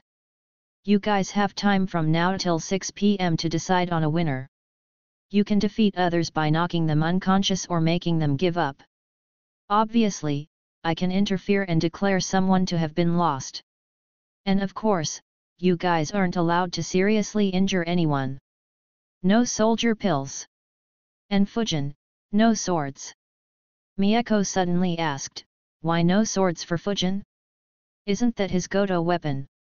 Hoka also nodded, as he had the same query. Neither of them wanted to win against someone who was handicapped. Renjiro shook his head and said, Fujin's way of using his swords is solely to kill. If he were to win by using his swords, you guys would be injured badly. Regardless, he is forbidden to use his swords in any spar with his colleagues. They understood the reasoning but were still a bit unconvinced. Fujin butted in, aren't you two looking down on me too much? Sword or no sword, neither of you will even be able to touch me. And he smirked on saying that. Hoka and Mieko looked at him irritatingly. Among the three of them, Fujin had the highest speed and excelled in fighting at long range. In the few spars that they had, they never managed to actually reach him. Renjiro interrupted before they entered into an argument, no more questions. My rules are final. Anyways, you guys didn't hear the exciting part. The winner will get a reward. That once again attracted the attention of all three. Mieko asked, what reward? Renjiro replied, the winner will be awarded a rank A jutsu by me. That shocked the trio. They all had the same thought, will he really allow us to learn a jutsu higher than rank C? Renjiro understood what his students were thinking. He smiled innocently and said, of course, I'll only give it to you when you are promoted to Chunin. Hearing that, all three genins gave him a deadpanned look. Not wanting to hear any complaints from them, he shouted, begin. Even before he completed the word, all three genins flickered away in different directions without making any hand seals. Now, at more than 100 meters away from each other, they observed the other two, while wondering how they should approach this. The best way would have been to team up with one of the other two, eliminate the third, and then decide the winner. Unfortunately, that option was not available. Suddenly, Hoka and Mieko noticed Fujin smirking. At the very next moment, he disappeared. Chapter 61, Chapter 60, Spar, Hoka vs Mieko. Mieko and Hoka both cursed him and his annoying wind instantaneous body jutsu. Hoka activated his Byakugan and noticed him appearing 600 meters away. But he disappeared soon, and this time went out of the Byakugan's range. Mieko cursed, Fujin is as cowardly as usual. Hoka and Mieko looked at each other deciding what decision to take. Around a kilometer away from the initial location, Fujin kept sensing the location of the other two. They were still in the same position. He smiled thinking, the duration of the fight is 13 hours. I guess Renjiro analyzed that we won't be able to decide the winner in a few fights. So the winner will depend on who has the most amount of chakra. The best way for me would be to force multiple rounds so that all of us lose an equal amount of chakra. And I'll be able to win easily due to my larger reserves. Especially considering that Byakugan and Sharingan use a decent amount of chakra while being activated. But knowing these two, I have no doubt that they'll fight intensely, hehe. Back at the starting position, Mieko and Hoka were observing each other. Hoka was analyzing, so what do I do? Do I hide too until Fujin comes out? Or do we track Fujin first before fighting? Or should I try to beat her first and then beat Fujin? No, that'll be tough. Not to mention, Fujin loves to sneak attack. He won't miss the chance to attack when we are fighting. On the other hand, Mieko too was having similar doubts. But compared to Hoka, she was a lot more arrogant. She dumped all the questions she had while deciding, I'll just defeat Hoka quickly before Fujin can act. In a 1v1 fight, I'll be able to defeat both of them with ease. Having made her decision, Mieko activated her Sharingan and rushed toward Hoka. This broke Hoka out of his thoughts, and he prepared to fight. He cautioned himself, I have to avoid looking into her eyes. While I can break her genjutsu easily, it'll be tough to do so quickly enough. Mieko flickered a few meters ahead of Hoka and rapidly made a few hand signs and launched a fireball jutsu on him. Hoka quickly moved out of the way, and then ran towards Mieko with the intention of using Gentle Fist to close her chakra points. Mieko quickly flickered out of range and launched shurikens on Hoka. Knowing that she uses strings on her shuriken, Hoka too threw his own shuriken, which collided with hers and deflected them. Mieko used this opportunity to close the distance, and used Fire Release, 4 jutsu on Hoka. Hoka barely managed to dodge, but it raised past his shirt, burning it. A bit of the skin on the side of his abdomen was also burnt. He bore the pain and closed the distance. This time, Mieko didn't back off and engaged him with her Uchiha Taijutsu style. Using her Sharingan, she ensured that she never got hit by his Gentle Fist. Instead, she tried to use her Fire Release, 4 jutsu on Hoka. However, Hoka noticed it every time and kept dodging it. All this time, Mieko kept trying to put Hoka under genjutsu, but it never worked on Hoka. Hoka's Byakugan can determine when Mieko is about to cast a genjutsu. So, whenever she prepares her genjutsu, Hoka avoided looking into her eyes and disrupted his own chakra slightly. This ensured that Mieko never managed to cast a genjutsu on him. But this also distracted him, which allowed Mieko to fight him equally in close combat. After a few minutes, however, Mieko ended up having a lot of close calls, with Hoka almost hitting her several times. So she flickered backward. Hoka followed her, but she flickered again, starting a tag game. Mieko's control over and skill with body flicker jutsu was much higher than Hoka's though. So she regained her advantage. Not able to keep up with Mieko's flickers, Hoka gave up chasing her and stood his ground, knowing her arrogance, she'll come close to fight me anyways. So I don't need to chase her. Seeing that Hoka had stopped chasing her, she came close to him instead while weaving hand signs. However, unlike what Hoka predicted, she stayed at mid-range and uses Fire Dragon Jutsu. Not having anything to counter, he flickered away from the line of Fire Dragon. Finally sick of trying to engage her in close combat, Hoka used Stone Shuriken Jutsu.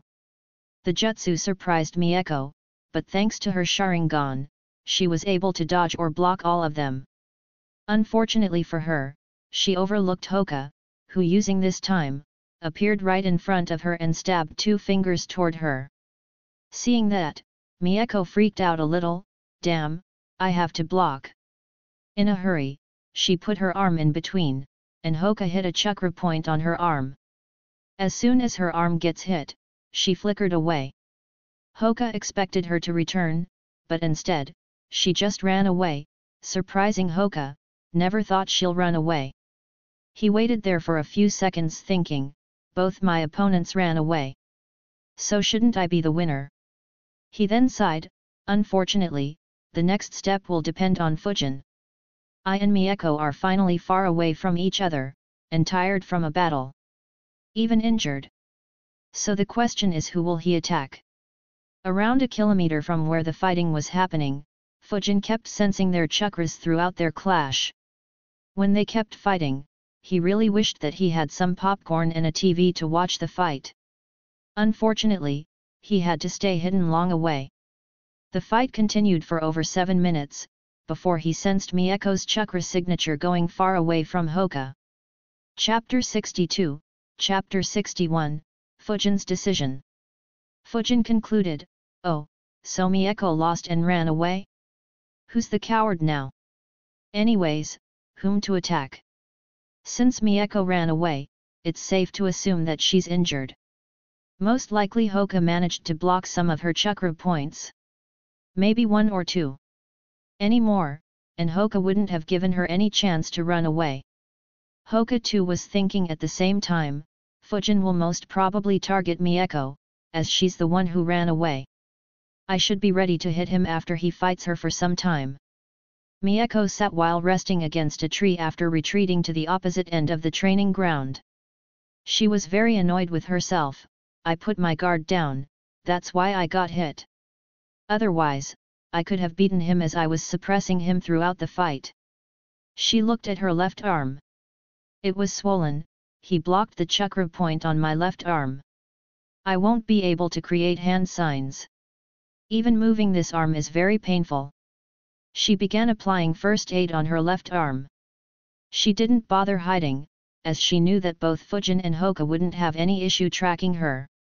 While applying first aid, she thought, Fujin will most likely attack me soon, I need to be ready.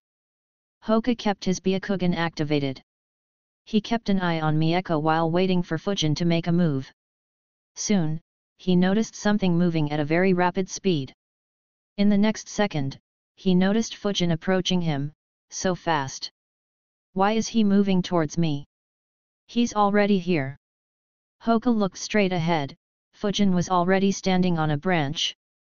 He took his fighting stance. Unfortunately for him, as soon as he reached there, Fujin released a supercharged, 5%. Great breakthrough jutsu toward Hoka. Hoka quickly erected a rock shield to protect himself. He was shocked by the power of the great breakthrough jutsu. Why is this so strong? Did he learn any rank B jutsus? Damn! Not good. The rock shield obviously couldn't give complete protection to Hoka. And flickering away wasn't an option. So he went underground and used Earth Instantaneous Body Jutsu and managed to move 125 meters to the south. He used it twice more to completely get out of the range of the deadly jutsu while wondering, why did he attack me? 2 minutes earlier. Fujin thought for a few seconds before concluding, normally, attacking Mieko would be the best choice here. Except that there could be an issue. Mieko, though smarter than Hoka when it comes to tactics, is just way too arrogant. Hoka, on the other hand, will most likely move to help Mieko and prevent me from defeating her when she's injured. Even if he doesn't, his Byakugan will provide him with all the info, and he'll have the initiative of attacking or being a spectator. So that means my target should be. Having concluded, he quickly used Wind Instantaneous Body Jutsu to approach Hoka. Though Hoka ran underground, Fujin had no trouble sensing him. He followed him with Body Flicker. Hoka too could see that Fujin was following him as expected, he can track me with ease. I need to get out and engage him in close combat. I don't think he can use that strong jutsu again. However, before he could get out of the ground, Fujin landed on top of where Hoka was and punched the ground with his full power chakra enhanced punch. Since Hoka sensed Fujin building up chakra, he didn't completely get out of the ground. However, how could he have imagined that Fujin would punch the ground? The impact created a shockwave that traveled through the ground toward where Hoka was. While the shockwave was harmless, it caused the entire underground to become a mess. The random movement of the ground hit Hoka many times while he was underground, even injuring him. He tried using Earth Instantaneous Body Jutsu again, but as the underground was a mess, he couldn't perform it. As a last effort, he hardened the walls next to him by using a rock shield. It provided him with some cover, but he was already injured. His right elbow and shoulder had taken hits. Many rocks also hit his chest, abdomen, and his back. Later, even despite the protection of the rock shields, his left ankle got injured, rather badly. Finally, the tremors died down and Hoka managed to get above the ground. That's exactly where Fujin was, but unfortunately, he didn't have a choice. As soon as he got out of the ground, a kunai was placed at the back of his neck. He saw Fujin standing in front of him. He said, "Give up. You've lost." Hoka unwillingly accepted his loss. "I give up." As soon as he said that, Fujin's wind clone dispersed himself. The fight only took 2 attacks. One great breakthrough jutsu and 1 punch. Mieko noticed the winds blowing and heard a big noise when Fujin punched the ground. Unfortunately, she was too far away to understand what was happening. She wondered, Are Fujin and Hoka fighting? Should I go and check? No, I'm injured, let me wait for a bit. The chakra point will open up soon. As soon as Hoka gave up, Fujin flickered away toward Mieko. He noticed that Mieko was now standing in a spot with no trees around, not bad. She knows that hiding is pointless. So she stayed in open ground to not give any chance to sneak attack. Actually, I can still sneak up on her from behind. But, I'm pretty sure that she has deliberately left this opening. The area around her should be full of traps. Having figured out her tactic, Fujin began making wind clones. 20 wind clones appeared around Fujin. Fujin then suppressed his chakra and hid behind a tree. His wind clones dispersed through the forest, surrounding Mieko from all sides while still hiding. One clone moved to a path that allowed him to sneak up on her. En route, the clone noticed that there were a lot of strings on the ground. He smirked, having guessed right. Chapter 63, Chapter 62, Fire Release, Aerial Explosion Jutsu. Fujin's wind clone tried flickering behind her quickly while avoiding all traps, but Mieko realized it and quickly turned around. When she did, Fujin's clone noticed that Mieko was holding 2 strings in her right hand. Seeing Fujin heading toward her, Mieko smirked, I knew it. She flickered behind while releasing the strings. As soon as those strings went slack, a couple of dozen shurikens rained toward Fujin's clone. At the same time, Mieko activated her Sharingan and observed Fujin. She frowned on noticing that Fujin's chakra amount was very low, a wind clone. This guy never fights head-on. Fujin's clone dodged the shurikens with ease and chased after Mieko while forming wind explosion jutsu and launching them at her. He consecutively launched 7 wind explosions at her. Mieko dodged each time. But she was getting increasingly worried, I need to keep a watch on any sneak attacks. It's very likely that he has more wind clones hiding nearby. Renjiro observed this clash, his control over wind nature is really impressive. Wind clones are the weakest elemental clones.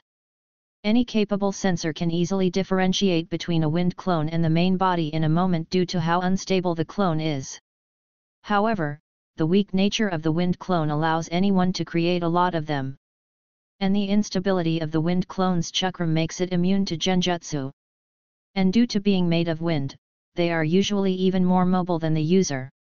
He then looked at Fujin who was hiding and smiled, he really is carefree and thinks that he has already won. While he will win, he's in for a surprise if he thinks the win will be this easy. After all, both Hoka and Mieko too have made huge progress in the last 3 months. The wind clone finally begins getting low on chakra. Fujin analyzed, I need to pour more chakra into 2 to 3 wind clones so that they can last longer. Others I can make with the minimum requirements as I'll need the numbers.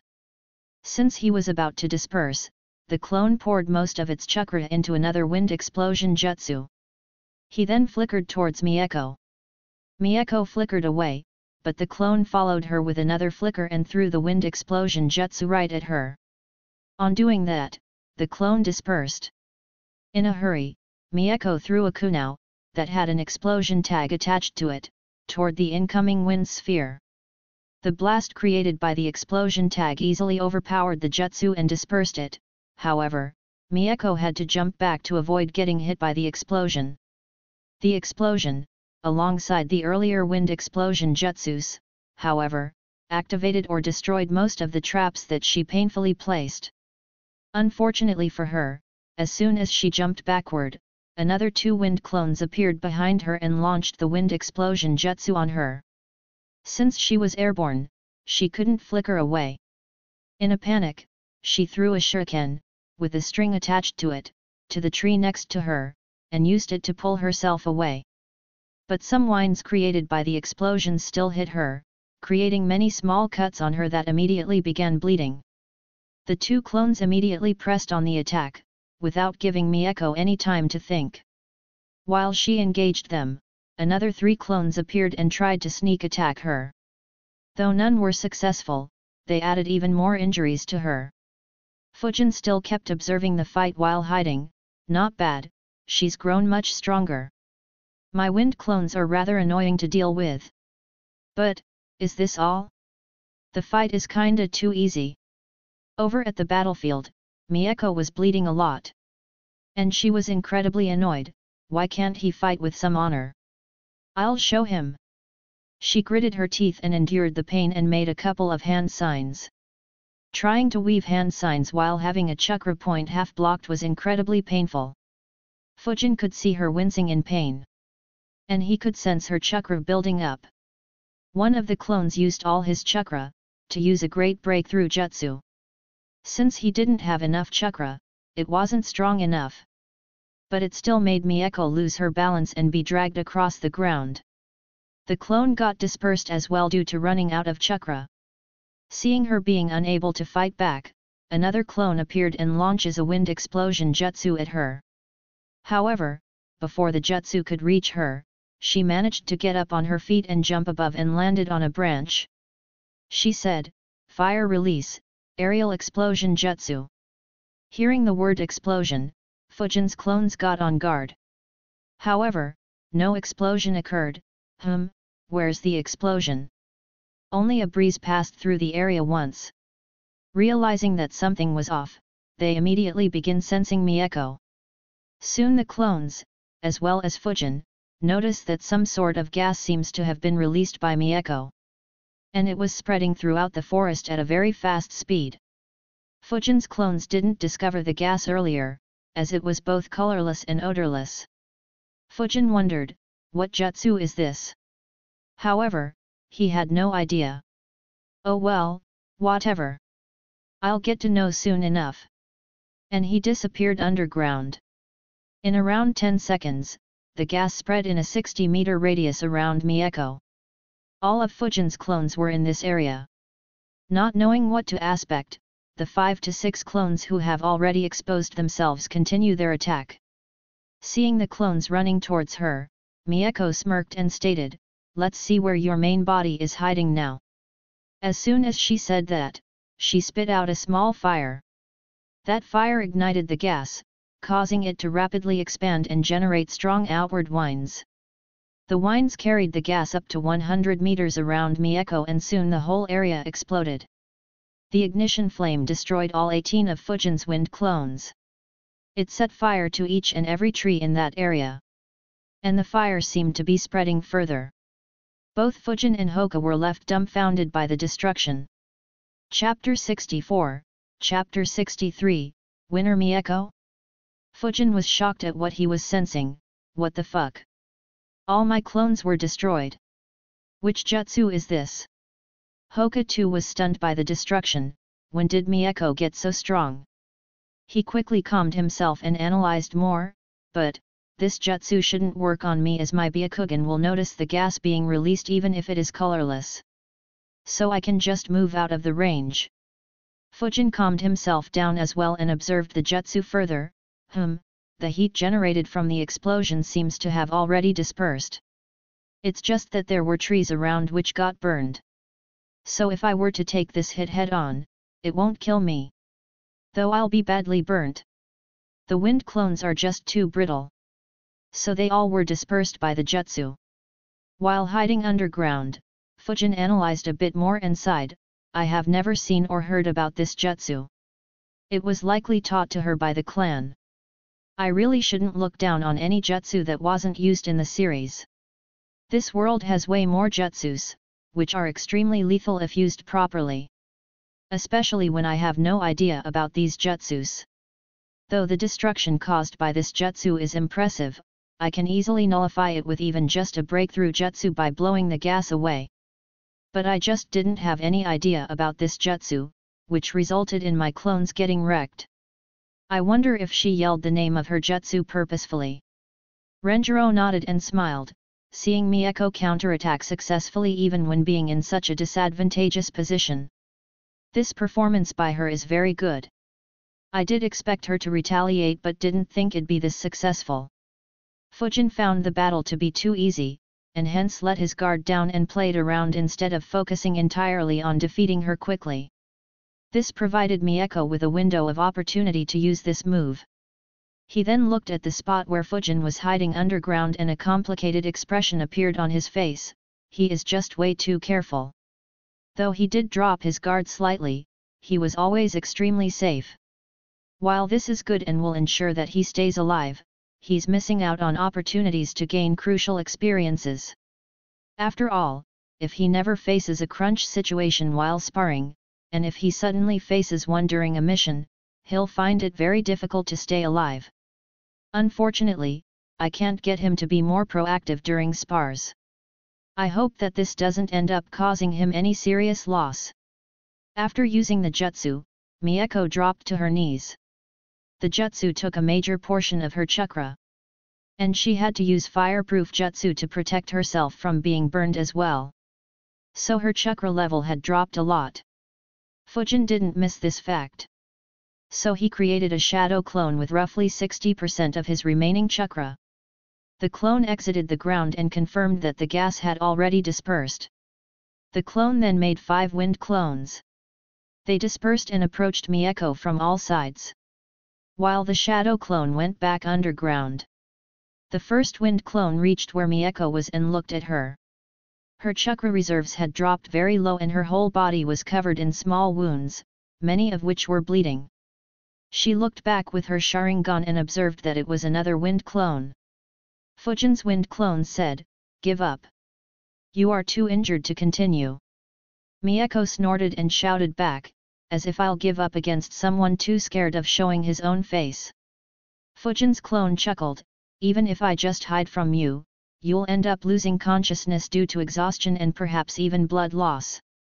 Mieko smirked and taunted, "I already destroyed all your clones once. I'll do it again until you are forced to fight me yourself." Saying that, she began making the hand signs again. But 4 more clones appeared around her, and all attacked her, disrupting her jutsu. Earlier, only Fujin's wind clones saw her hand signs. So he didn't know the hand signs she does for that jutsu. But it didn't matter, as he no longer wanted to give her any more opportunities.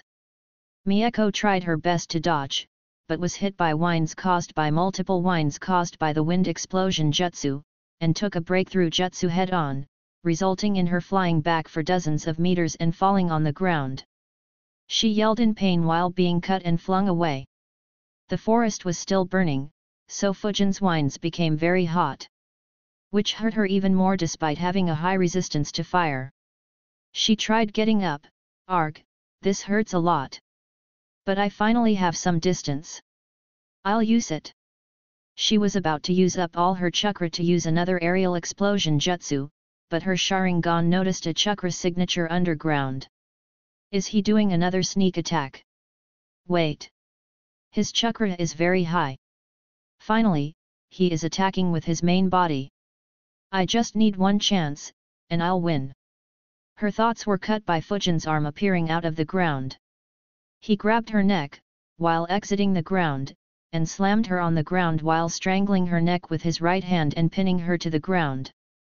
He looked at her and said, "You've lost, give up." But Mieko smirked despite being in pain. In his moment of carelessness, Fujin looked straight into her eyes. Sharingan Genjutsu. At the very next moment, the scene changed for Fujin. The Mieko he was grabbing transformed into flames and escaped his grasp. The burning trees around him began moving and walking toward him. Mieko reformed her body in midair while laughing arrogantly, "You looked into my eyes." She laughed even more before saying, "It's my win, Fujin. No one can match an Uchiha in a fair fight." A/N, hey guys. Please write a review for this fanfic if you haven't done so yet. Would appreciate some power stones as well. Chapter 65, Chapter 64, Waterfall Jutsu. The burning ants exhaled flamethrowers on Fujin. But he just ignored the damage. He looked at Mieko and sighed, "You really need to know when to give up." In the real world, Fujin's wind clones chuckled when they saw Mieko using genjutsu on his shadow clone. One of them softly said, "Defend her, sensei." He used up all his chakra to create a wind gale wolf, which pounced on the shadow clone and dispersed it. His claw continued towards Mieko's abdomen when Renjiro flickered in and dispersed the wolf. In the Genjutsu world, as soon as Fujin's shadow clone said that, he disappeared due to being destroyed in the real world. Not understanding what was happening, she broke her Genjutsu and saw her sensei standing next to her, with 3 of Fujin's clones still watching her. Renjiro announced, "Fujin is the winner." Not understanding, Mieko asked, "What hap?" Unfortunately, the Sharingan Genjutsu took the last bits of her chakra. She blacked out without completing her question. Renjiro checked on her while asking loudly, "How long are you going to hide?" Hearing that, Fujin exited the underground and flickered next to Renjiro with a smile on his face. The wind clones dismissed themselves. A/N, "Hey guys. Please let me know your thoughts regarding this fight. Whether anything can be improved, or if any unnecessary stuff was added. The fights in the Naruto series, or any other manga/anime, usually involve too much talking between the fighters or screaming the names of their jutsus. In some cases, they also explain their own abilities. I don't intend to follow that. Honestly feels stupid. The dialogues I add in the fights will only be absolutely needed ones. If any additional is added, it'll either be due to that character being dumb or arrogant or would be in a way that the character uses his words to distract the enemy." Renjiro looked at Fujin and said, "Good work. Now pick her up and move towards where Hoka is. I'll douse this fire before it engulfs the entire training ground." Fujin nodded. He picked Mieko up and flickered to where Hoka was. He put Mieko down next to him. Hoka had already seen the result of this fight. He sighed on seeing Fujin completely unharmed and wondered, what could I have done differently to win this fight? Knowing that Renjiro will most likely use a water jutsu to douse the fire, he kept his focus on sensing Renjiro. He said to Hoka, "Keep an eye on where sensei is." Hoka nodded and activated his Byakugan once again. Renjiro had jumped high up in the air. He was almost 100 meters high in the air. And at that time, he began building up his chakra. Fujin and Hoka were both shocked by the amount of chakra gathered by Renjiro. Fujin swallowed his saliva. What chakra? Elite Jounin indeed. I guess this is the first time I'm seeing him perform a jutsu seriously. At 100 meters up in the air, Renjiro made a hand sign. Water release, waterfall jutsu. He expelled a huge amount of water from his mouth. The water fell down right under him like a waterfall, and then flooded out in all directions for around 500 meters. Fujin and Hoka were shocked once again. Hoka asked, "Hey Fujin, how did he gather so much water when there's no water nearby?" Fujin replied, "No idea. Remind me to bug him later about this." Hearing that answer, Hoka smirked, "If we could summon so much water, all our opponents would just be washed away." Fujin nodded while adding, "Not all, but most yet." He wondered, isn't this similar to what Tobirama did against Hiruzen? Makes sense that Renjiro's water jutsus are so strong. Tobirama probably left all the details regarding his own water release in Senjul libraries. The flood doused all fire, releasing a huge amount of steam up into the air. Renjiro checked whether any fire was remaining. On confirming that none was, he flickered towards his genins. On seeing Renjiro, Hoka for the first time was very impressed with his sensei. While the training Renjiro provided was very good, seeing such a display will always create a greater impression on 10-year kids. Renjiro walked towards Mieko and lifted her and put her on his right shoulder. While Hoka was being awestruck, Renjiro walked behind him and lifted him by grabbing the back of his neck with his left hand. That snapped Hoka out. He realized how he was picked up and immediately started flailing his hands and legs in the air, completely losing the famous Hyuga composure. "Put me down, sensei. What are you doing?" Fujin saw the comical scene in front of him. A huge buff Senju guy had a prideful and arrogant Uchiha girl lying unconscious on his right shoulder, and an aloof Hyuga kid flailing desperately in his left hand. In a mere second, he began laughing uncontrollably. "Ha ha ha ha ha ha ha ha ha, damn, this brings memories of Guy carrying Kakashi from Suna to Leaf, ha ha ha ha. The laugh annoyed Hoka and he flailed even more before being smacked by Renjiro. What are you struggling for? I'm taking you both to the hospital. Hoka replied, I can walk there, sensei. Renjiro asked again, on one foot? I don't have time to waste an hour walking with you. Hoka continued complaining, but sensei. Unfortunately, he was completely ignored by Renjiro. He looked at Fujin and said, we will take a mission as soon as these two are healed up.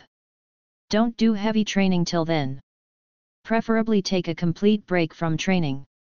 Fujin nodded, while still laughing at the sight in front of him. Renjiro was about to leave, but he suddenly recalled a certain memory. He looked at Fujin and said, the reward of rank A jutsu is what I'm awarding you, and not the village or Senju clan. So you can only ask for a jutsu that I know or can easily get. This suddenly put an end to Fujin's laugh. However, before he could complain, Renjiro had already flickered away. Fujin muttered internally, smart bastard. While traveling to the hospital, Renjiro sighed in relief, good thing that I cleared this up. So later on he can't pester me. This brat asked the third for swords worth tens of millions of ryo. Who knows which jutsu he'd have asked me if I didn't clear this up. Chapter 66, Chapter 65, Bernal. Renjiro reached the hospital and put Hoka down. They walked into it, and Renjiro asked a nearby nurse to arrange 2 beds for his students. Renjiro was a well-known name. So she arranged it immediately. Seeing Hoka struggling to walk, the nurse asked, do you want to sit in a wheelchair, so that we can take you to the room? Hoka immediately declined, no, I'll walk myself. The nurse seemed to be at a loss as to what to do, when Renjiro asked, should I carry you once again? That question sent a chill through Hoka's body. He reluctantly said, I'll sit in the wheelchair. On reaching the room, Renjiro laid down Mieko on a bed. Hoka took the bed next to hers. Renjiro asked the nurse, check if any medical ninja is available. Send anyone who knows mystical palm jutsu here. The nurse nodded and replied, yes sir. She left to check who was available. While waiting for a medical ninja to appear, he looked at Hoka and asked, any thoughts on the fight? Hoka sighed and replied, we lost it the moment we decided to fight against each other instead of chasing after Fujin. At the very least, we should have stopped before one of us got injured. That way we could have still been able to fight. Another issue was the lack of information. Fujin's 2 attacks surprised and overwhelmed me too much. If I had prior knowledge regarding it, I could have fought equally against him. Renjiro nodded and commented, it should also be a lesson for you, who are too obsessed with taijutsu. Both Fujin and Mieko worked on ninjutsu that can cause large-scale destruction. If they get an opportunity to use the jutsu when the opponent has their guard down, it becomes an easy win for them. You, on the other hand, will first have to reduce the gap between yourself and your opponent and then hit him to get an advantage. While not bad, it leaves you at a huge disadvantage against ninjas who can fight from range. I understand your obsession with taijutsu.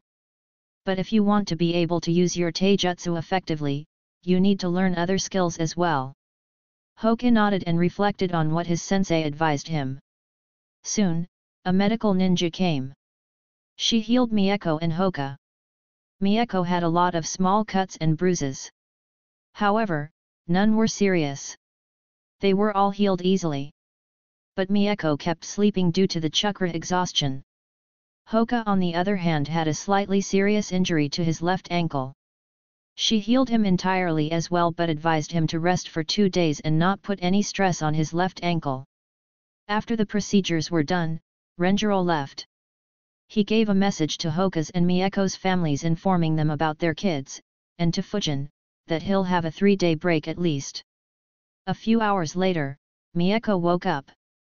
She was surprised at seeing herself in the hospital, with her mother sitting next to her and Hoka in the adjacent bed. Their family members bugged them for quite some time before they finally stopped bothering them.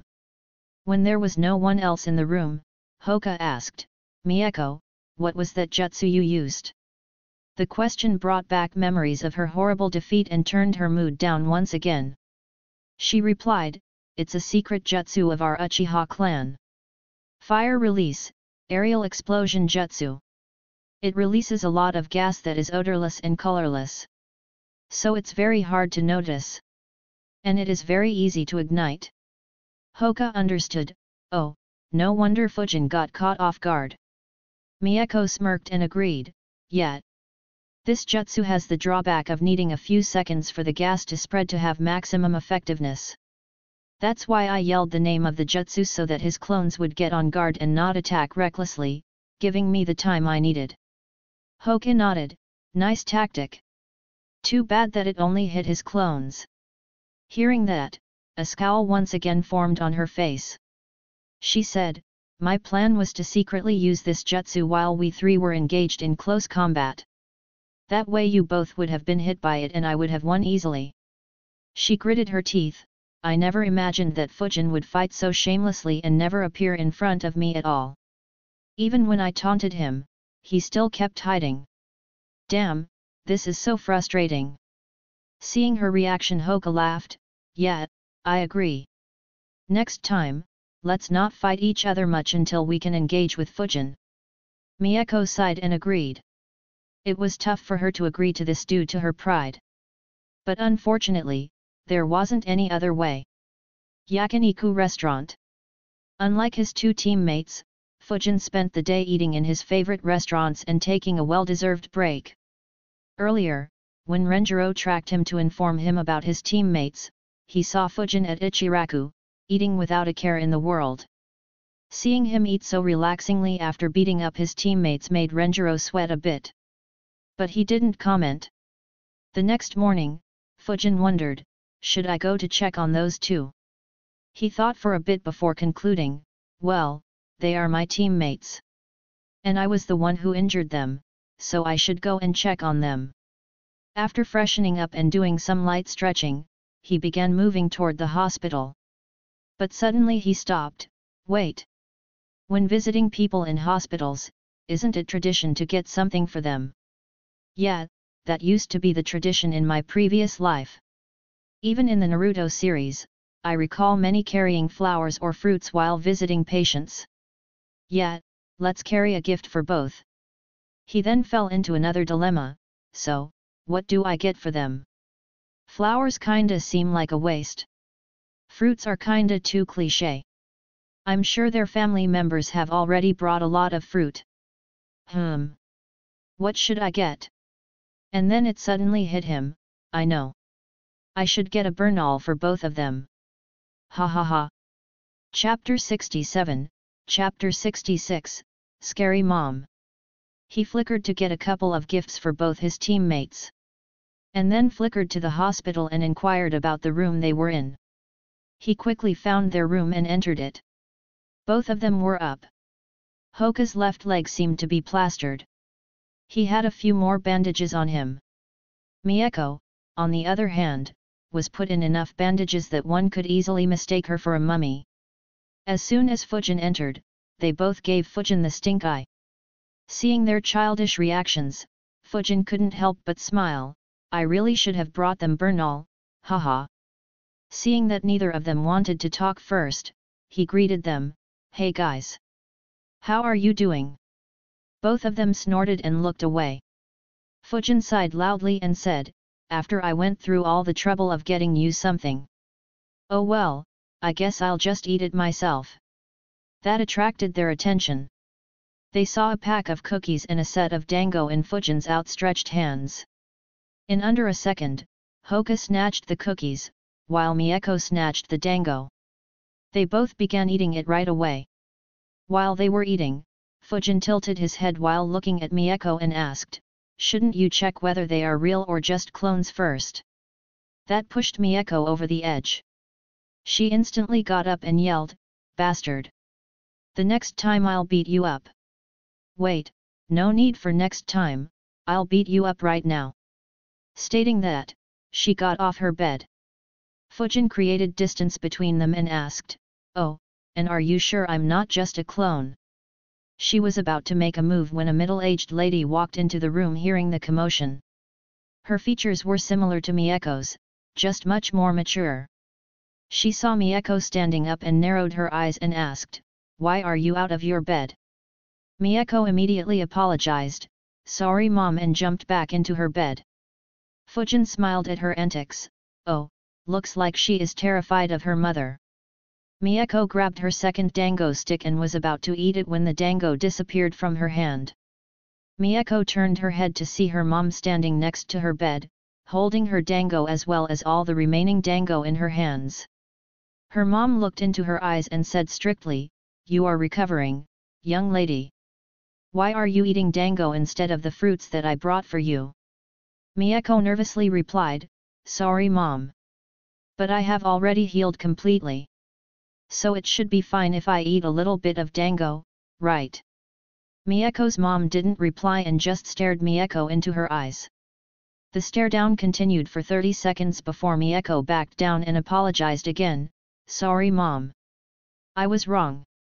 Her mother sighed, and then began giving her a long lecture. Fujin's eye twitched at this interaction. He was thoroughly amused by this interaction. She spoke thrice. All 3 times she started with "Sorry mom. This is funny." Hoka had already seen how strict Mieko's mother was on the day before. However, instead of finding the situation amusing and laughing secretly, he first stuffed all the cookies in his mouth and gulped them down rapidly. Mieko's mom noticed this and stared at him as well. However, he never looked at her and kept looking outside the window. She continued her lecture and lectured Mieko for 5 minutes straight. During these 5 minutes, Hoka kept awkwardly staring in another direction, while Fujin awkwardly stood next to him. Mieko meanwhile, looked down at the bed the whole time, while trying not to cry at the injustice she was facing. "First that irritating guy appeared and teased me. He did make it up by bringing me my favorite dango, but he taunted me once again. And then, my own mother took those dango away. Not to mention, she's also lecturing me in front of my teammates."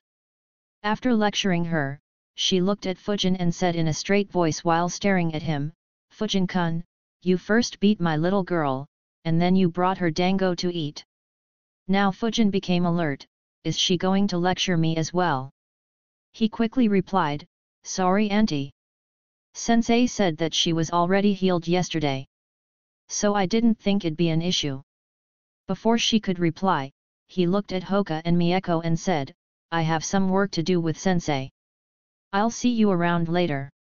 Without waiting for anyone's response, he flickered out of the window. Hoka looked enviously at the window. At least he could run away. "I'm stuck here." Mieko, on the other hand, was too embarrassed to think about anything. Mieko's mom was surprised. She said to her, "Your teammate can lie with a straight face without any embarrassment. You were right about him." Hearing that, Hoka looked toward Mieko's mom and saw her staring at the empty pack that had his cookies. He screamed internally in horror, "Crap!" Fujin was walking on the streets while thinking, "Well, that was awkward. No wonder she acts like a stuck-up bitch all the time. She probably spends all the time back home being embarrassed. Anyways, both of them have pretty much healed. So we should start taking missions on the day after tomorrow. So how should I spend these 2 days?" After thinking for a while, he sighed, "Other than training, I really haven't gotten any hobby in this world. Perhaps Fuinjutsu, but that too is a part of training." After thinking for a bit more, he had an amusing idea. Should I recreate some of the famous manga or novels from the past world in here? After all, the literature here is pretty underdeveloped due to constant wars and the lack of a safe environment. So those manga and novels should be a complete hit. He analyzed the idea more. But soon he shook his head. "While I remember their general stories and plot, I don't really remember all the details. It's just been way too long. Not to mention, it'll take a lot of time. Not something I can spare right now." Not having anything to do, he explored other restaurants around Konoha and later visited and relaxed in the famous hot spring bath in the village. A couple of days later, Team Renjiro assembled outside the Hokage building. Chapter 68, Chapter 67, Bandit Exterminators. Team Renjiro entered the Hokage building together and went to the mission room. On seeing the Chunin in charge of distributing missions, Renjiro said, "Give us all the C-rank bandit elimination missions in the area between Konoha and Tanzaku area." The Chunin nodded and handed 7 missions to Renjiro. Renjiro read the missions while thinking, "I haven't been taking any missions for the last 7 months. I know the old man wanted to give me a break. But I have had a long enough break. He declined to give me an S-rank mission. So, I should at least clear out some basic issues. These bandits would be a good start. Hopefully, some of these C-rank missions will get upgraded to B-rank. That'll also provide some good training for the kids. All 3 of them are already ready to be promoted to Chunin." He stored the mission request forms. Then he looked at his squad and said, "Let's move." The Genins nodded and everyone flickered towards Konoha's entrance gate. In the next week, 7 bandit camps were completely decimated. In that month, Team Renjiro slaughtered 18 bandit camps in the Land of Fire. The team started taking these missions with excitement. But by now, they were sick of it. Hoka, Fujin, and Mieko waited outside the Hokage building while Renjiro was selecting more missions. Mieko complained, "Why are there so many bandits in our country? Also, why aren't they stronger?" Hoka sighed and said, "Yet. 18 camps and there wasn't a single bandit as strong as us." Fujin added, "I think our missions are purposefully chosen so that we don't end up fighting anyone strong." Mieko commented, "That's even more frustrating." Fujin sighed and nodded, "Yes. I had heard that many rank C missions go wrong and get upgraded to rank B or even A. I thought that it was a rather common occurrence. But it seems like I was wrong." Hoka replied, "They don't happen that often. But they often cause serious injury or death. That's why you hear about them very often." Fujin said, "Oh. That makes sense. I didn't think about it that way." Mieko interrupted, "You guys are getting off topic. Think how we can get a better mission. Should I yell at that mission-giving guy again? Last time he gave us a rank C mission. So maybe he might give us a B rank mission." Fujin looked at her and asked in a bored tone, "Last time I threatened him with you burning a baby. I don't think he'd really mind us burning bandits." That comment made her face a bit red due to embarrassment. They were about to talk more when Renjiro walked out of the building. He announced, "Today, we won't be taking a bandit hunting mission." Hearing that the team was excited, Mieko asked quickly with a lot of expectations, "Can we do a B-rank mission, sensei?" Renjiro was amused by her question. Her expectations came crashing down as Renjiro shook his head and replied, "No, we will be escorting a merchant to Degarashi port in the Land of Tea." Hearing that, all 3 Genins gave Renjiro a deadpan look. Fujin asked, "What will we be protecting him from, sensei?" Renjiro smirked and answered, "Bandits, of course." He enjoyed the look of betrayal on his students' faces for a few seconds and then said, "This will be a long trip. We will need around 2 weeks to reach there and around 3 days to return back. So pack your stuff, we will be leaving at noon." The Genins dejectedly replied yes and left. While leaving, Mieko asked Fujin, "Fujin, do you think threatening that mission guy with the life of the merchant might work?" The team hadn't walked far away. Renjiro immediately sweated a bit as he heard it properly. He said slightly loudly so that his students could hear him, "It won't. I'll just take you to do bandit extermination missions for." Not wanting to hear their sensei's threat, the Genins just flickered away while laughing. Renjiro just sighed at the antics of his students and muttered, "I'm too old for this shit." Konoha's main gate. At noon, Team Renjiro gathered here. As usual, Fujin arrived last. Renjiro, Hoka, and Mieko were standing here, alongside 8 merchants and 2 carriages filled with goods. Each of the 2 carriages had its reins attached to 2 bullocks. Fujin walked towards Hoka and Mieko, who were standing behind Renjiro while he was talking with the most well-dressed merchant. On seeing Fujin, Renjiro said, "This is Fujin, Toshio-san. The last member of our group." Fujin looked at the guy and said, "Hello." The merchant smiled, slightly bowed towards Fujin, and replied, "I am Iha Toshio. A merchant from the land of tea. We will be in your care, Fujin-kun. Please take care of us." Fujin nodded while thinking, this guy is awfully polite. Did he say this to all three of us? On a serious note, however, though he seems very carefree, he is actually very tense. He looked at Renjiro and stared at him while wondering, is there more to this mission than he said? Now that I think about it, why did he suddenly take such a long mission? Earlier he seemed rather obsessed with making Land of Fire bandit free. Renjiro saw Fujin staring at him and wondered, has his sensory skills become so acute that he can even sense worry? I knew he could detect lies from chakra fluctuations, but has his sensor skills improved to this degree? Very few outside the Yamanaka clan can detect worry. And most of them are very experienced and veteran ninjas. Not wanting Fujin to catch on to anything, Renjiro stated, the path that we are taking has a number of bandit camps. We have eliminated most of the bandit camps between Konoha and the lands of River and Rain. Through this mission, we will exterminate the bandits en route from Konoha to the land of tea. So keep your guard up, as there are at least 17 known bandit camps in our way. The genins nodded on hearing this. Mieko and Hoka sighed internally. While Fujin wondered, is he just worried due to the bandits? Or is it something else? Oh well, we should find out soon.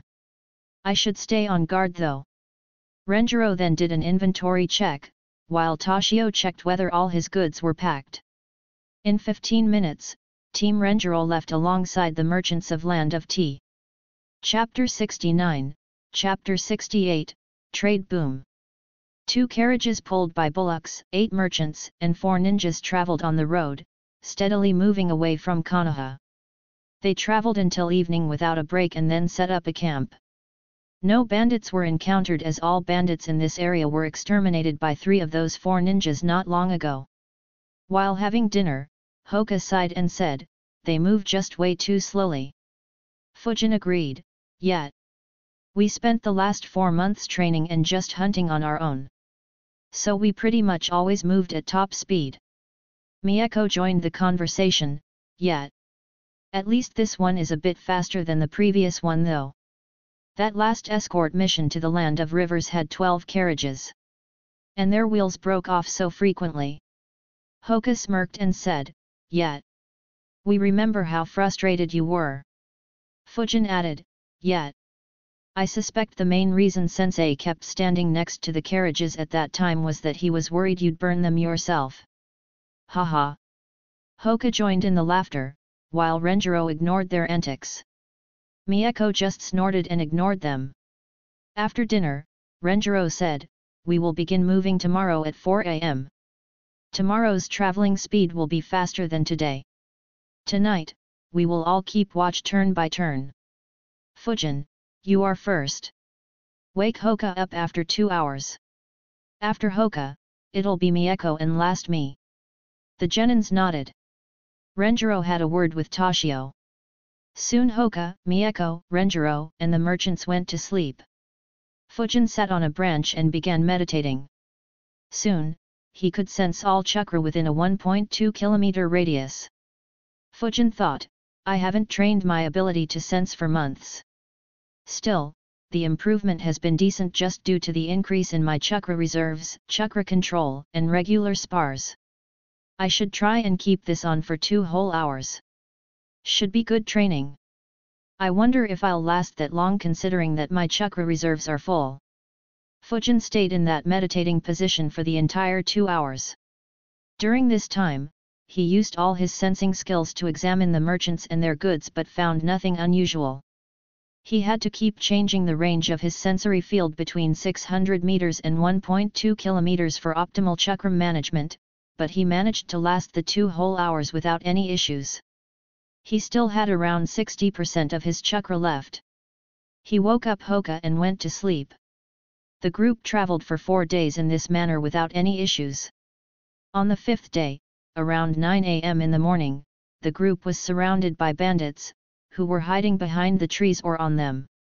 All 4 ninjas noticed the bandits but didn't react.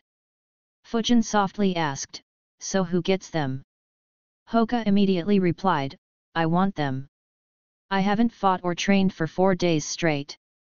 Mieko however argued, "Neither have I. And as you know, ladies first." Hoka commented, "You are just a little girl. Say that when you become a lady." That immediately infuriated her. She shouted back, "Why yo?" However, Renjiro interrupted her, "Quiet down." Mieko shut up and looked at Hoka angrily. Renjiro stated, "All 3 of you will take them on. I won't help you guys, but do remember that you also have to protect the goods." Fujin asked, "Should we just kill them, or also find and destroy their camp?" Renjiro answered, "Both of course. But only for this group. Every time a bandit group attacks, you'll take permission from me before attacking their camp." The 3 nodded. Hoka looked at Fujin and asked, "Where to check?" Fujin replied, 700 meters northwest. And 900 meters east.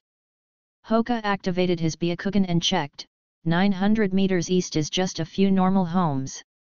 The camp is at 700 meters northwest. Fujin asked Renjiro, "Sensei, will you be protecting the goods when we attack the camp, or should we defend it then as well?" Renjiro replied, "After you eliminate the bandits here, all 3 of you can go." Fujin replied, "All right, let's begin then." All 3 moved at a high speed, which made it look like all of them had disappeared. Both, the merchants and the bandits, who were keeping an eye out secretly, were shocked. In under a minute, all the bandits surrounding the group were dead. A few dead bodies or even heads fell down from trees next to merchants. Surprisingly or unsurprisingly, they didn't freak out as they had seen similar scenes multiple times in the past. Though they were surprised to know that the killers were 3 innocent and sweet 9 to 10 years old kids. The Genins then flickered towards the bandit camp and eliminated everyone in there as well. They killed 2 more bandits who were at another spot in the forest, completing the bandit elimination submission in under 5 minutes. The group continued on its way. Over the next 8 days, 14 bandit camps were eliminated. The trio wondered whether they'd get a bandit exterminator nickname back in Konoha. Unknown to them, their team was already known by that name among the Chunins who distributed missions. By now, the swift and brutal 1-month campaign of Team Renjiro around Konoha to exterminate bandits was well spread. Many bandit groups had moved away from Konoha. A few even began leaving the Land of Fire entirely and continued their banditry in the weaker neighboring countries such as the Land of Rivers, Land of Grass, Land of Rain, and Land of Rice. This time, it was the turn of the bandits on this route to suffer. In under a month, the bandits close by would get the news of the slaughter. Some would visit to check if something did happen. And they would see the gore and would end up either quitting banditry or moving away and making trading easier for Konoha. Hiruzen would soon pick up on these movements, and launch an even more brutal assault on these bandits. This would not only boost Land of Fire's economy due to increased trading, but also improve Konoha ninjas' reputation, and get them more jobs that would require lesser effort to complete. Konoha would also receive more funds from the daimyo of Land of Fire due to this act. And it'll prove to be a huge aid for Konoha to recover from the losses of the Third Great Ninja War. Especially over the next 3 years when more than 1,000 genins will join the reserve force and a few hundred will begin training under a sensei. Of course, the loss of Jounins due to Kyuubi's assault won't be overcome for almost a decade. And even more importantly, while the recovery was in progress, Konoha would end up losing their strongest clan to internal friction. Chapter 70, Chapter 69, Schemes in the Darkness. Team Renjiro and the merchants from the Land of Tea were traveling for the 13th day. Toshio said, "We should enter the Land of Tea by evening. We will need another 2 days to reach the port though." Renjiro nodded and said, "Keep an eye out." The genins obeyed. The group journeyed until noon when they came across an open field. They decided to take a break for lunch there. The field was about as big as a football field. And it was surrounded by dense forests on one side, and a hill on the other. Fujin and Hoka checked whether the area was safe, and didn't find anyone. While having lunch, Renjiro noticed something but didn't say anything. His students or the merchants didn't notice any change in his expressions. However, he was observing his students closely. Fujin, while eating lunch, activated his chakra field out of habit. When he did, he was shocked. Around 200 people had entered the forest and were around 600 to 900 meters away from them. They were moving rapidly towards them. Unlike Renjiro, Fujin's change in expression was easily noticed by Hoka and Mieko. They became alert and looked at him. Fujin said, "Around 200 bandits have surrounded us and are closing in.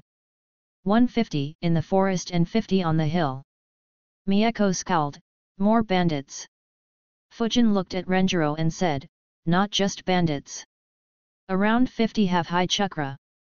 With maybe a dozen Chunin level and 2 Jounin level chakras." That shocked Hoka and Mieko. They both looked at Renjiro. Renjiro was impressed with Fujin's alertness. He smiled and said, "Well, here's your B rank mission." Or was supposed to be. "This looks more like rank A." He then got serious and commanded, "Prepare to deal with the bandits and genin level attackers. I'll deal with the stronger ones. Don't worry about the goods. Give main priority to your and your teammates' lives. And then to the lives of the merchants." The team nodded and got up. Seeing them get up, the merchants understood that there was an issue and got alert too. Toshio in particular became very worried. They all immediately got up and hid behind their carriages. 2 days earlier, 2 people stood and observed the open field in the middle of nowhere. Both of them were Jounins. One of them was Wagarashi Tomio, who was from the rival family of the Wasabi family. The other was Tamanaha Norio, who was a rogue ninja from the land of rivers. He had a bounty of 5 million ryo. Wagarashi Tomio said, "From the information that our spies sent, 5 escort teams were moving from Konoha toward Digarashi port. One of them will be passing through here. When they do, they are bound to rest here." Tamanaha Norio asked, "Who is escorting them?" Wagarashi Tomio replied, "The weakest team. A genin squad." Tamanaha Norio was surprised, and then began laughing arrogantly, "Just genins? They'll be dead in no time." Wagarashi Tomio was annoyed by his arrogance. He warned him, "Don't underestimate them too much. They are led by Senju Renjiro, an elite Jounin. The Senju clan has a strong relationship with the Wasabi family. So it's a possibility that they are trying to sneak him in with this team. Also, their genin team has a Byakugan user. So we will have to be very careful." Tamanaha Norio frowned upon hearing that. He thought for a bit and said, "Elite Jounin will be tough to kill. The only way will be if he desperately defends the genins. As for Byakugan, I have a way. One of my men has a rat summon. He can use them to keep an eye out from a long distance. Once they have their guard down and rest, we can make a move." Wagarashi Tomio nodded. This plan was appropriate. They might not be able to kill Renjiro, but killing the merchants shouldn't be an issue. As his genins were about to engage in battle, Renjiro recalled his meeting with the Hokage before accepting this mission. Hokage's office, 2 weeks earlier. Renjiro entered the Hokage's office and saw the Hokage and another old man. Hiruzen said, "Renjiro, meet Wasabi Daichi." Renjiro looked at the old man and asked, "Wasabi? From the land of tea?" The guy nodded and replied, "Yes, from the land of tea." Hiruzen continued, "There's a power struggle in the dark in the land of tea. There appears to be a scheme in the works against the Wasabi family, and maybe the daimyo as well." Renjiro analyzed the information and asked, the Wasabi family has had a good relationship with Konoha as well as with the Senju clan for decades. So do you want to help them? Hiruzen nodded, yes. Unfortunately, we can't as it is just a scheme. If we interfere, we will damage our relationship with the T-daimyo. Renjiro nodded, as he had already reached this conclusion. Hiruzen continued, Daichi here has an important position in the Wasabi family as he handles their finances and many important deals. So their opponents want to eliminate him. I want you to escort him along with your team. This surprised Renjiro. He asked, this seems to be a rather important mission. Why send genins? Hiruzen replied, their rival faction has a few hundred ninjas under them. Even if I send an Anbu team, they won't be able to protect him. The only way to protect him will be to send a larger team to protect him, but... Renjiro completed his sentence, but you can't do that as the T-daimyo won't like it. Hiruzen nodded and added, and if I were to send a huge force with him, the opponent won't attack, and stay hidden. So it won't accomplish much. So we will follow this tactic. First, we will split up the enemy forces. There are 5 routes from here to the land of T. You'll take Wasabi Daichi with you while going on a rank C mission to escort merchants. You'll leave through the 5th route, as it's farthest from the sea and will prevent any interference from Kiri. Soon after, I'll send 3 Chunin squads on such escort teams along 3 other routes. Finally, a squad of Anbu will escort a decoy along the central path. They will send the majority of their forces against these decoys as they have the stronger teams assigned to them. This way, we will split their forces into 5 and have a legitimate reason to kill the ones attacking them. The other 4 teams will be allowed to retreat after killing as many of them as they can or engage in a hit-and-run tactic if they can. You, on the other hand, will need to move to Degarashi port at a fast speed, so that their remaining forces don't regroup and target you guys. Renjiro and the Hokage then discussed the strategy more and fine-tuned it and took action to implement it. Back to present. The bandits at the front were just around 100 meters from the edge of the open field. Hoka excitedly said, finally a good fight. Mieko was also excited.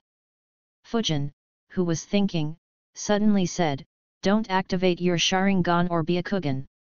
I think they are trying to disguise themselves as normal bandits, so let's pretend that we didn't notice them. I have a technique I want to try.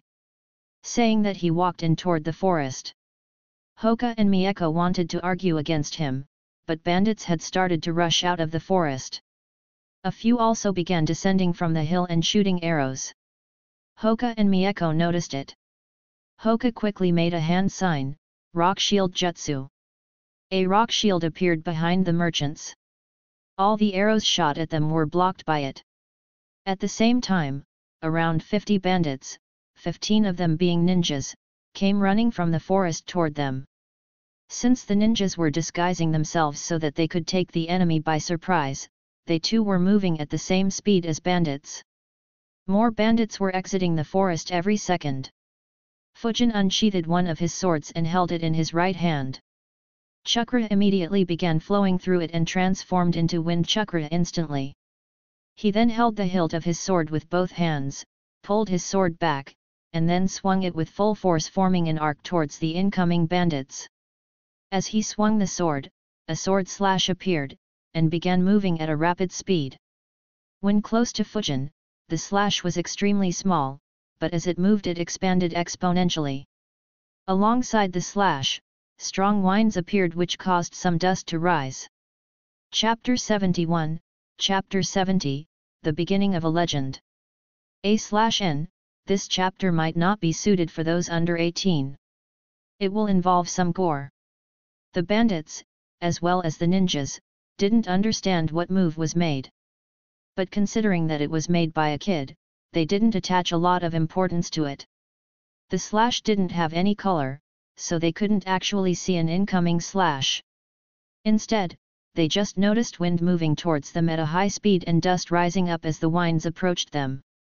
The bandits hadn't ever seen any ninjutsu. So they just kept running straight, banking on their numbers. The ninjas, however, were alert. When the slash came close, they jumped 5 to 6 feet in the air to avoid it. When the slash reached them, it was around 50 meters wide.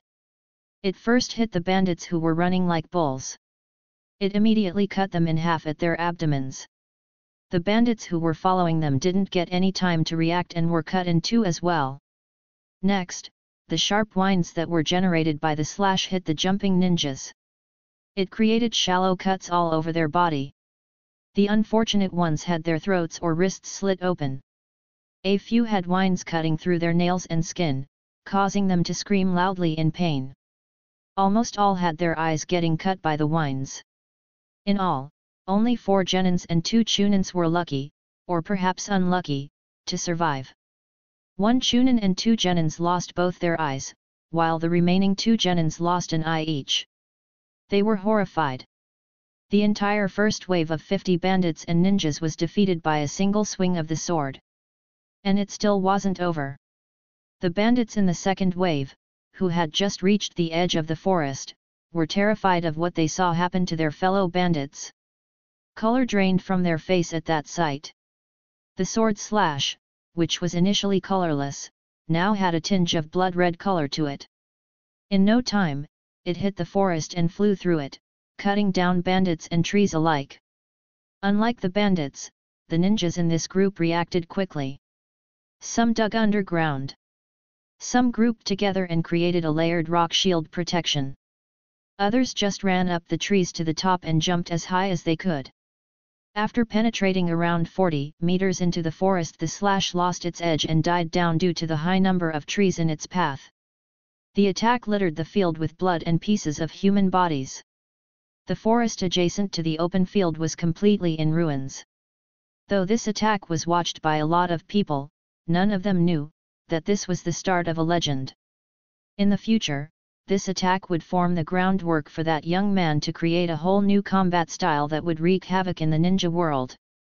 Hoka and Mieko were stupefied on seeing the result of a single swing of Fujin's sword. Their mouths were wide open in shock.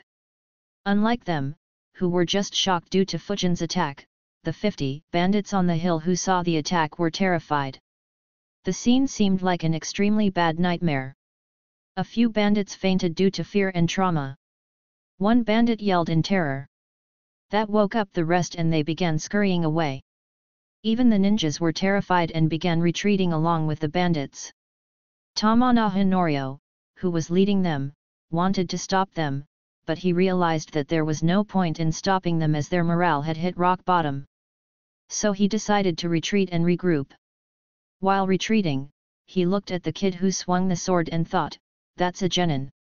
Seeing them about to retreat, Renjiro sighed and created a shadow clone. I knew Fujin's attack would create such an impact. He looked at the scurrying bandits and smirked, "These guys are really unfortunate." He and his clone slammed their hands on the ground, pouring a huge amount of chakra into it. Earth Release, Rock Avalanche Jutsu. Earth Release, Mud River Jutsu. As soon as they slammed their hands on the ground, a rock avalanche formed and began rolling down the hill. The ninjas were about to run away, when the ground under their feet turned into mud, making them lose their balance and fall. One of them fell into the mud river, including the Jounin. And a few seconds later, the rock avalanche went down the river. The bandits as well as the ninjas saw the terrifying scene in front of them. They couldn't move, as their legs were stuck in the mud river. The river began dragging them down the slope, toward those murders down the hill. And, in front of them, huge rocks were rolling down the hill towards them. They yelled in despair, but in a mere few seconds, they were all crushed to death. Only one survived. Tamanaha Norio, too, freaked out seeing the huge rocks rolling toward him.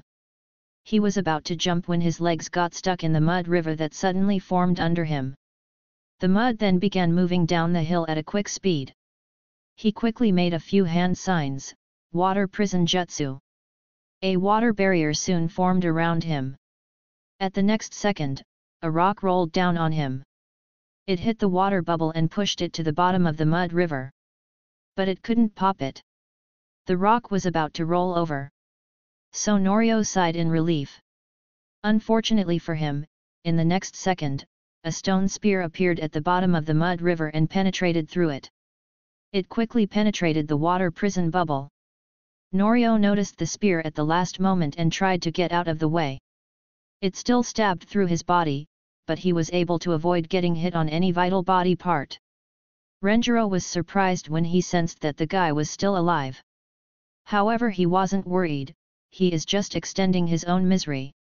While he managed to stay alive, getting stabbed by the spear disrupted his control over the water prison. It collapsed and he got buried under mud. Norio gritted his teeth, with blood flowing through his mouth, and forced himself against the flow of the river, trying to remove the stone spear from his body. Unfortunately for him, his struggle, grit, and determination for survival will never be known to anyone. At the next moment, small spikes began growing out of the spear that stabbed him. That stopped his attempt to move immediately, causing him to yell in pain and vomit more blood. When he yelled, the mud from the river entered his mouth. Soon the small spikes grew into spears, poking out of his body. His struggle finally ended, as he died, with a dozen stone spears poking out of his body, and he was buried 10 meters deep in a mud river. A/N initially wanted to name this chapter, Life is Fragile, due to all the deaths in it. Just couldn't resist naming it what I did though. Chapter 72, Chapter 71, First Real Battle. While Renjiro cleared up the rear, Fujin, Hoka, and Mieko made a move on the injured ninjas. Of the 15 ninjas from the first wave, only 6 were alive, with just one Chunin being in a state to fight. They were terrified by their wounds and were running towards the forest. And of the 10 ninjas from the second wave, only 2 had jumped high up in the air, and hence were on top of the ruined forest. The remaining 8 ninjas, though unharmed, were buried under a ruined forest. Hoka activated his Byakugan and said, "Those 8 ninjas are trapped, they'll need some time to get out. Let's attack." In an instant, all 3 flickered toward the retreating ninjas. Mieko flickered behind the Chunin who could still fight and tried stabbing him with a kunao. However, he turned around and defended himself in time. He shouted aggressively, "I may be injured, but don't you brats look down on me." However, his thoughts were the exact opposite, just one opportunity. "I'll regroup with others and be safe." Unfortunately for him, while shouting, he looked into Mieko's eyes. Mieko didn't miss the chance and cast Genjutsu on him. Hoka engaged the blinded Chunin. That Chunin had lost his sight, and his right leg was badly cut. However, even in that state, he still aggressively attacked Hoka with every weapon he had. This fightback was a testimony to his experience and desperation. Hoka, however, stayed calm and took his stance. He said, "You are in range." And attacked, 8 trigrams, 16 palms. All of Hoka's attacks hit on point, with the last one hitting his opponent's chest and stopping his heart. That Chunin dropped dead. Unlike Mieko and Hoka, Fujin went for the weakest ones first. He flickered behind the 2 blinded genins and killed them both with one strike of his sword. He quickly flickered to the remaining 2 genins one by one and killed them as well. Neither of the 4 could even block one attack from Fujin. Just one of those 4 managed to raise his kunao to block Fujin's sword, but his kunao got cut into 2, just like his body. Of the 2 ninjas who were above the debris, one was Chunin, while the other was genin. They were still fearful of that sword slash that wrecked the forest as well as of the rock avalanche. So they didn't react when the 3 kids they were looking at flickered. When they noticed, the Chunin quickly moved to aid his comrades. But even before he took a couple of steps, Fujin had killed 2 of them. That halted his steps. In the next few seconds, he saw Fujin kill 2 more and look straight at him. He quickly retreated behind thinking, what a bunch of crazy kids. Are they even kids? Did Konoha send their feared Anbu under disguise? He looked down at the debris and screamed internally, where are the rest? Get out quickly. The genin also retreated. Fujin stayed back after killing his opponents. Around half a minute later, Hoka killed his opponent. And soon after, Mieko's opponent stabbed his own throat. Fujin flickered next to Mieko right after she was free and said, "Let's do it." She nodded and made a few hand signs. Fire Wind Dragon Jutsu. Both Fujin and Mieko could see the chakra of the ninjas making their way to get out of the debris. A 50-meter huge dragon, mostly made of extremely hot air and having 4 claws and many teeth made of fire. Seeing that dragon, those two began running even faster toward the third wave. The dragon moved rapidly and got above the debris. It then dived down right where 6 ninjas were making their way up. They were just about to remove the last log blocking their way when the dragon dived down right at them.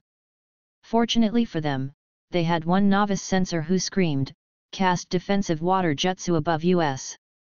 Hurry!" Fortunately, the group had a Chunin whose nature affinity was water. He quickly made hand signs, "Water shield jutsu."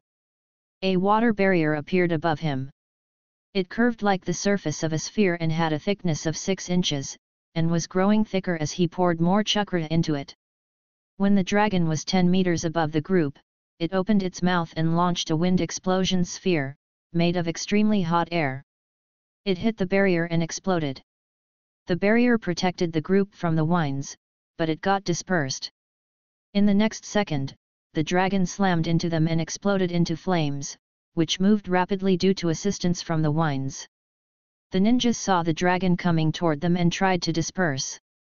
Unfortunately, the debris around them blocked any escape route. They all took a direct hit.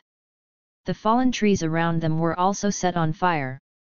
The fire began spreading quickly. Not having any path, they jumped through the hole created by the dragon. Fujin saw that the attack hit successfully, but sighed thinking, "It's a shame that wind dragons don't have intelligence like wind clones. This jutsu will become very formidable if that happens." All 6 ninjas managed to jump out of the debris and run away from the fire. The water affinity Chunin made hand signs and created a water barrier around him, and dropped it on himself to douse the fire. He then spat water jets on the other 5 starting with the sensor. He managed to douse all fire on them. Both he and the sensor had first-degree burns, while 2 had second-degree burns. The last 2 had fainted and were in very bad shape. They would need immediate medical treatment. Around that time, the remaining 2 ninjas who were buried under the debris managed to get out. All the ninjas from the second wave finally managed to regroup. At the same time, the third wave of bandits reached the edge of the forest, i.e., the debris. Seeing that, Fujin, Hoka, and Mieko didn't advance and waited there. Renjiro had cleared up the hill by then and had slowed the avalanche with the mud river and made the rocks fall slowly on the ground. He flickered behind the team, while his clone kept an eye on the merchants. The debris blocked the bandits. They couldn't travel any further. The ninjas however had a bad feeling. Wagarashi Tomio led the ninja to the top of the debris, where he regrouped with the remaining ninjas. He was shocked, only 8 are remaining from the 100 who attacked. And half of them are already injured. It hasn't even been a few minutes since the first wave should have reached them. His eyes then wandered towards the hill on the other side of the field.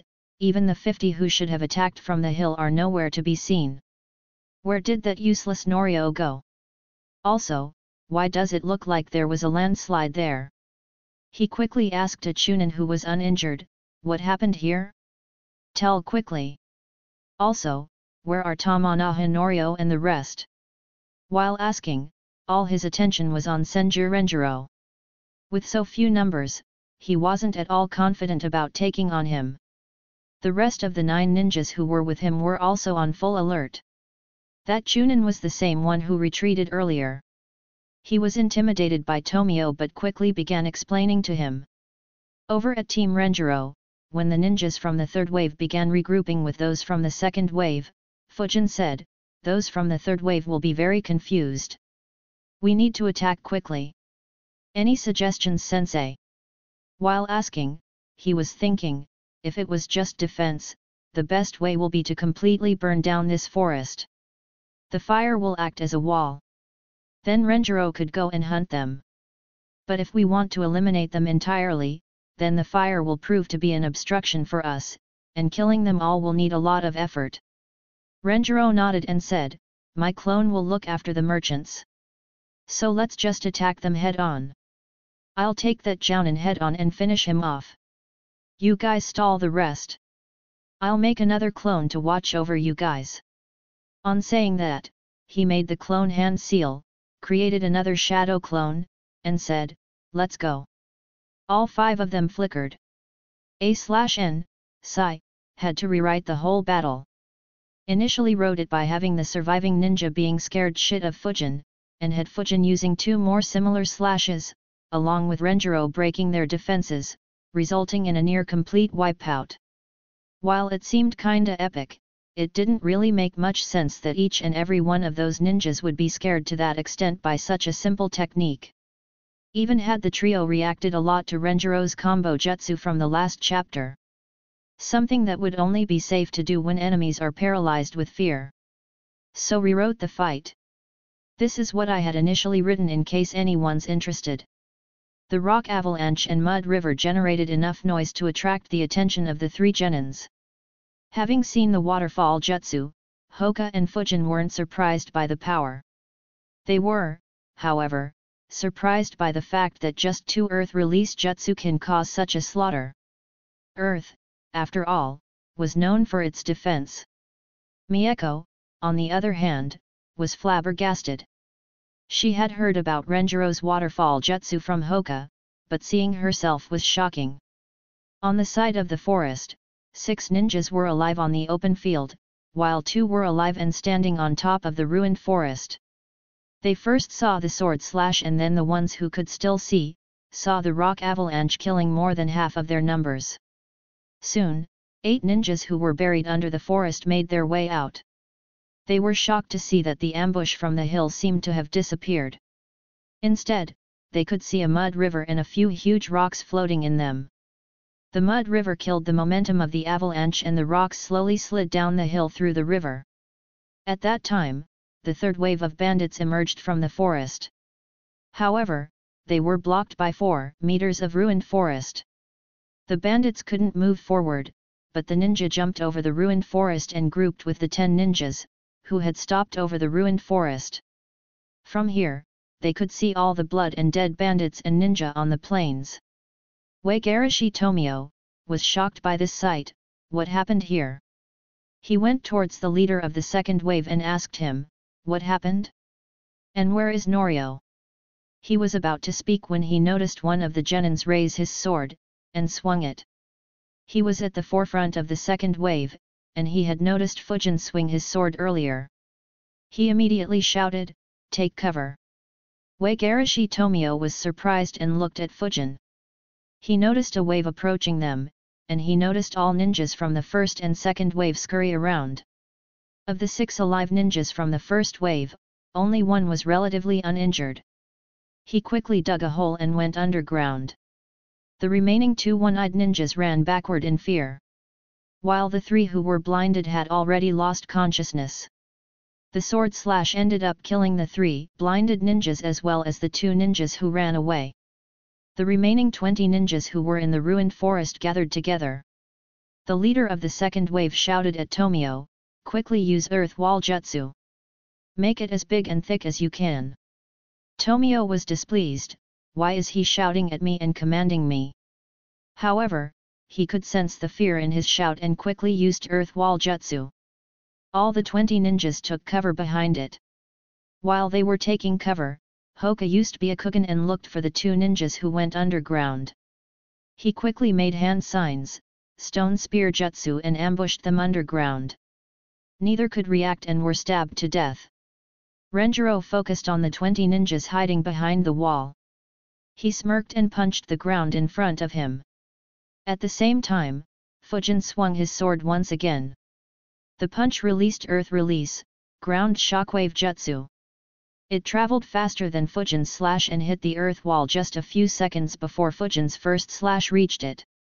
It caused the erected earth wall to collapse. The ninjas, who finally had a sense of security, were dumbfounded. Two ninjas from the second wave immediately began creating hand signs to go underground. The others from the second wave quickly tried climbing on the fallen trees behind them and jumping high up. Unfortunately two, in panic, stepped on very weak branches and lost their footing. The ones from the third wave didn't understand the urgency and were slow to react.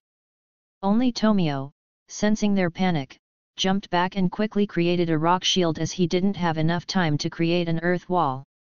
Three ninjas from the third wave hid behind Tomio. Fujin's slash reached them.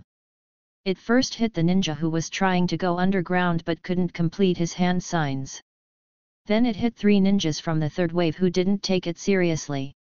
One ninja was cut into two, while the other two were hit by the accompanying winds which left deep cuts all over them.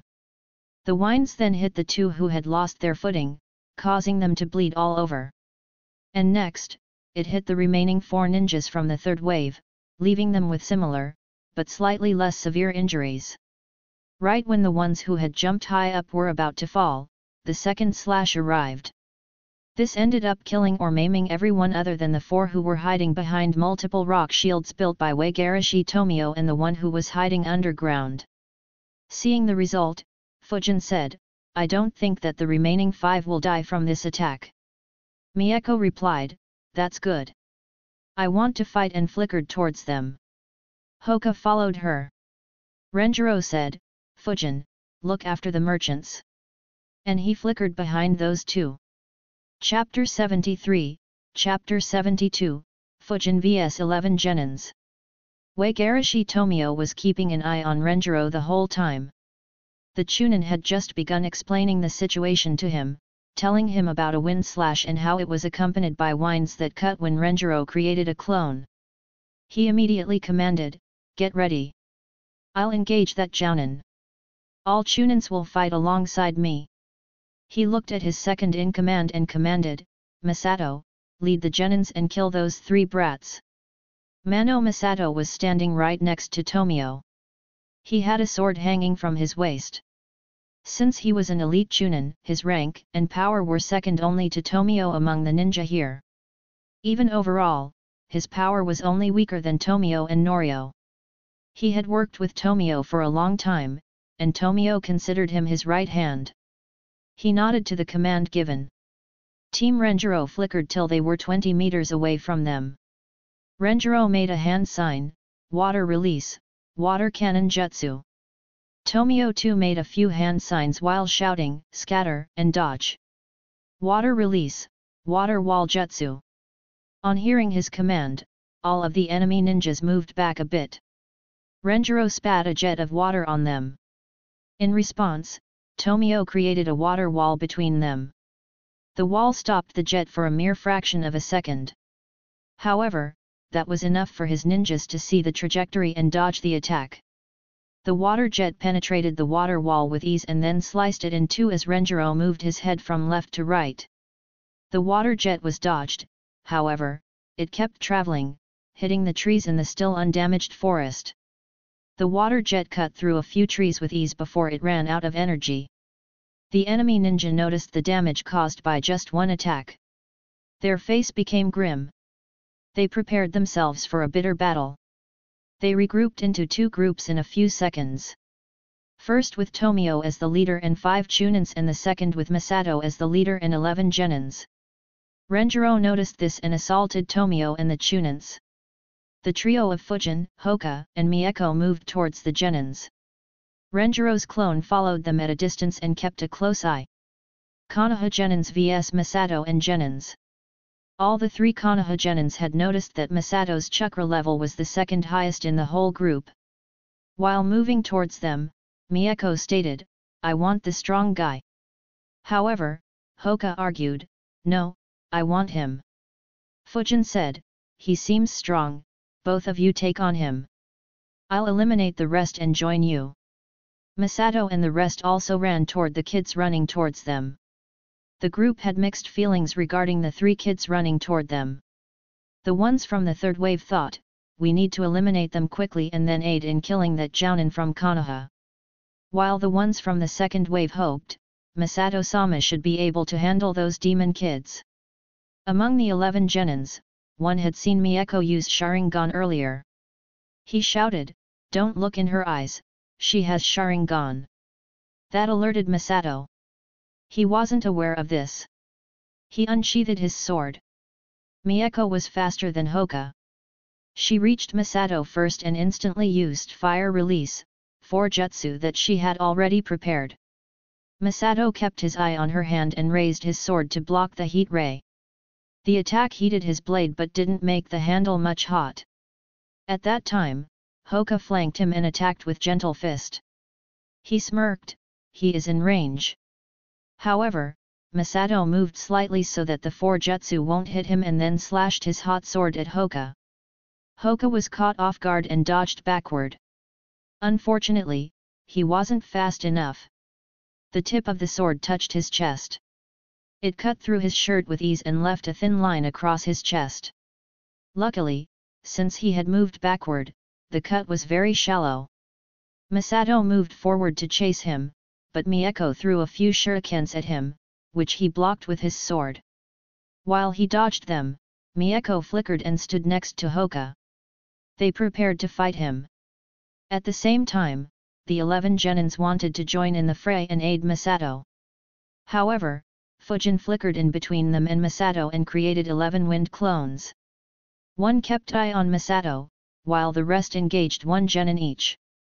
One of the genins rushed toward Fujin. Fujin too took a step and moved toward him.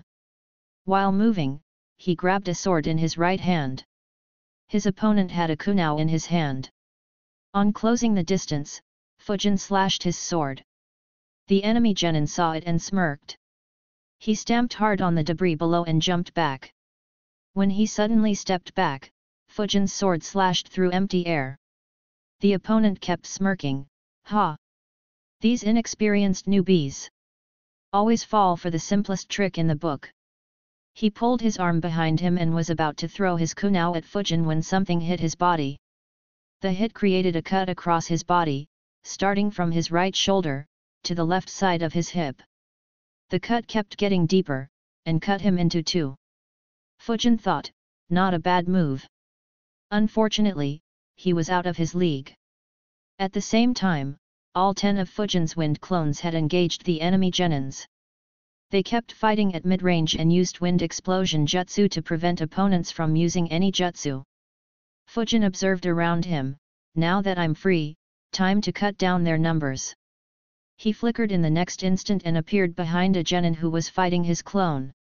The genin was surprised when he noticed someone appearing behind him. Unfortunately, before he could react, a sword pierced through his heart.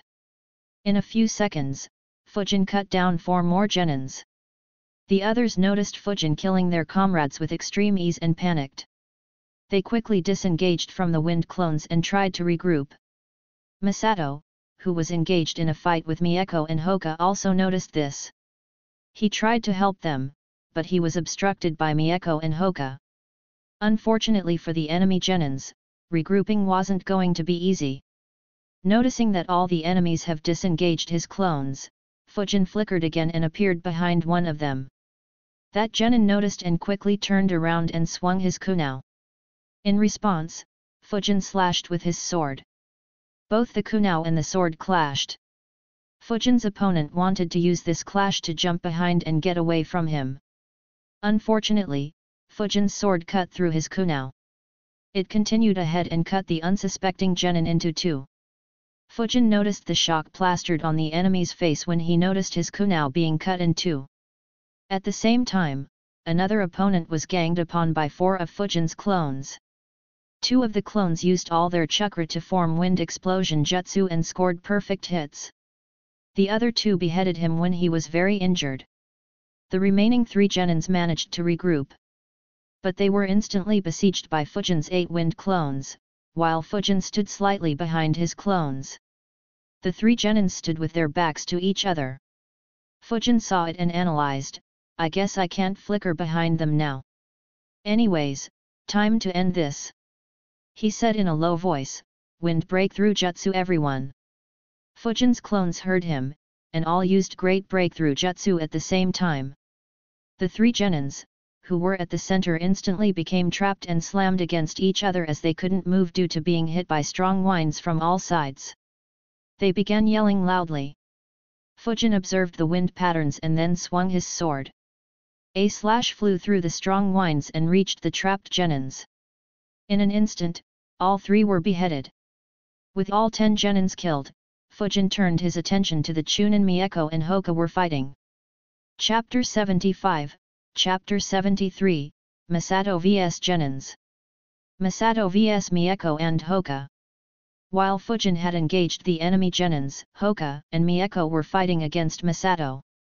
Masato had dealt with the initial attacks from Mieko and Hoka with extreme ease and even injured Hoka slightly. Mieko noticed the cut on his chest and asked Hoka without taking her eye off Masato, "Can you still fight?"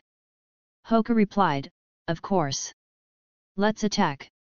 However, before they could attack, Masato moved forward at a fast speed and swung his sword again. Mieko took a step ahead and blocked his sword with her kunao. She kept trying to look into his eyes, but he always avoided eye contact with her. Seeing that Mieko had blocked his sword, Hoka attacked him with gentle fist once again.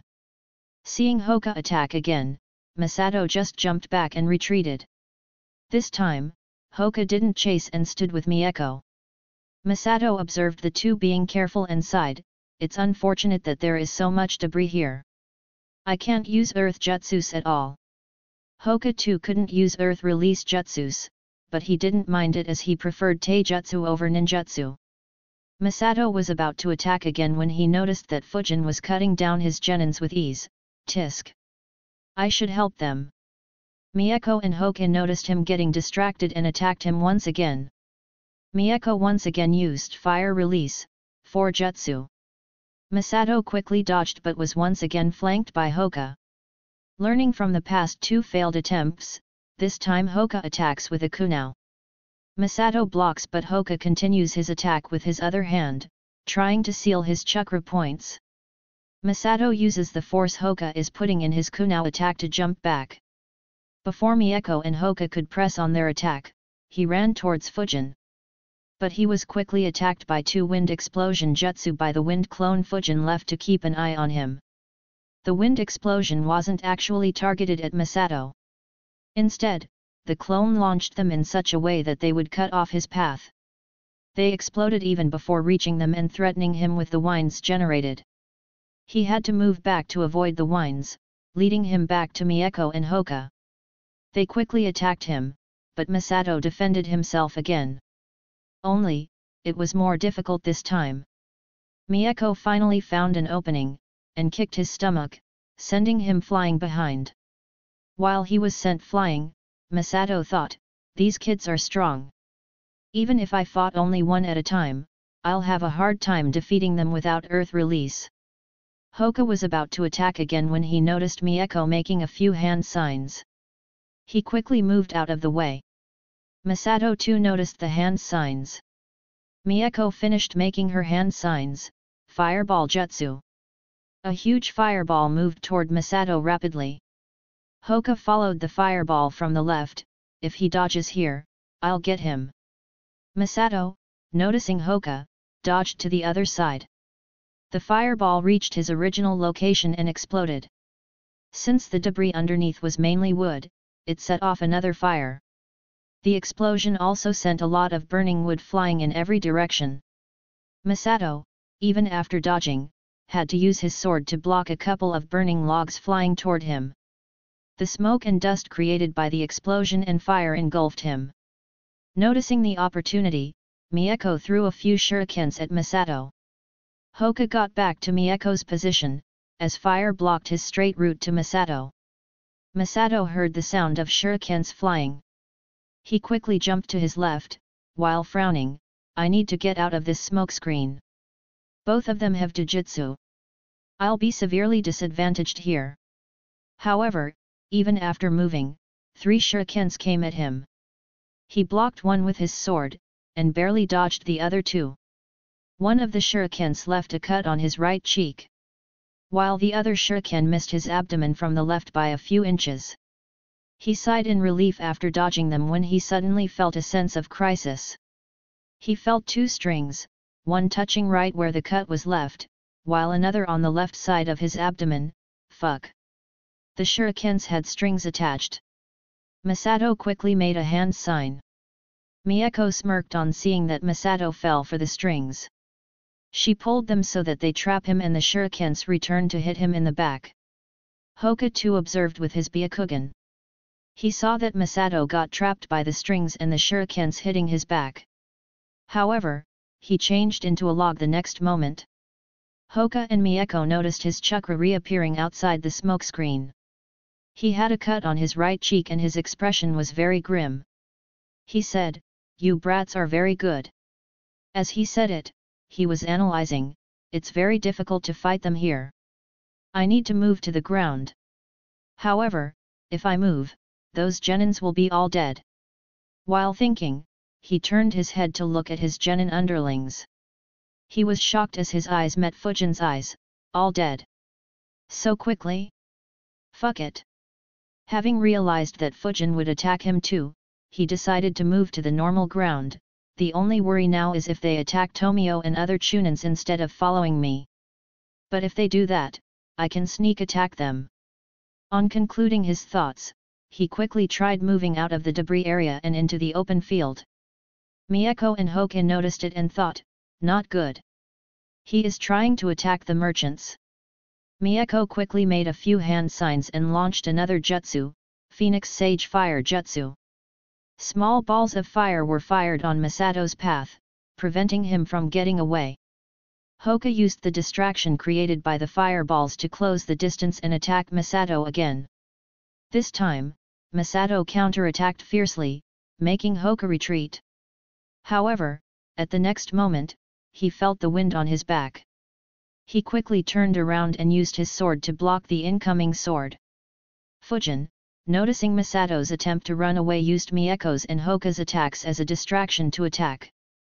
After blocking the slash, Masato looked around and became worried. Fujin's clones were moving toward him. However, even before he could wonder what to do about them, another incident horrified him.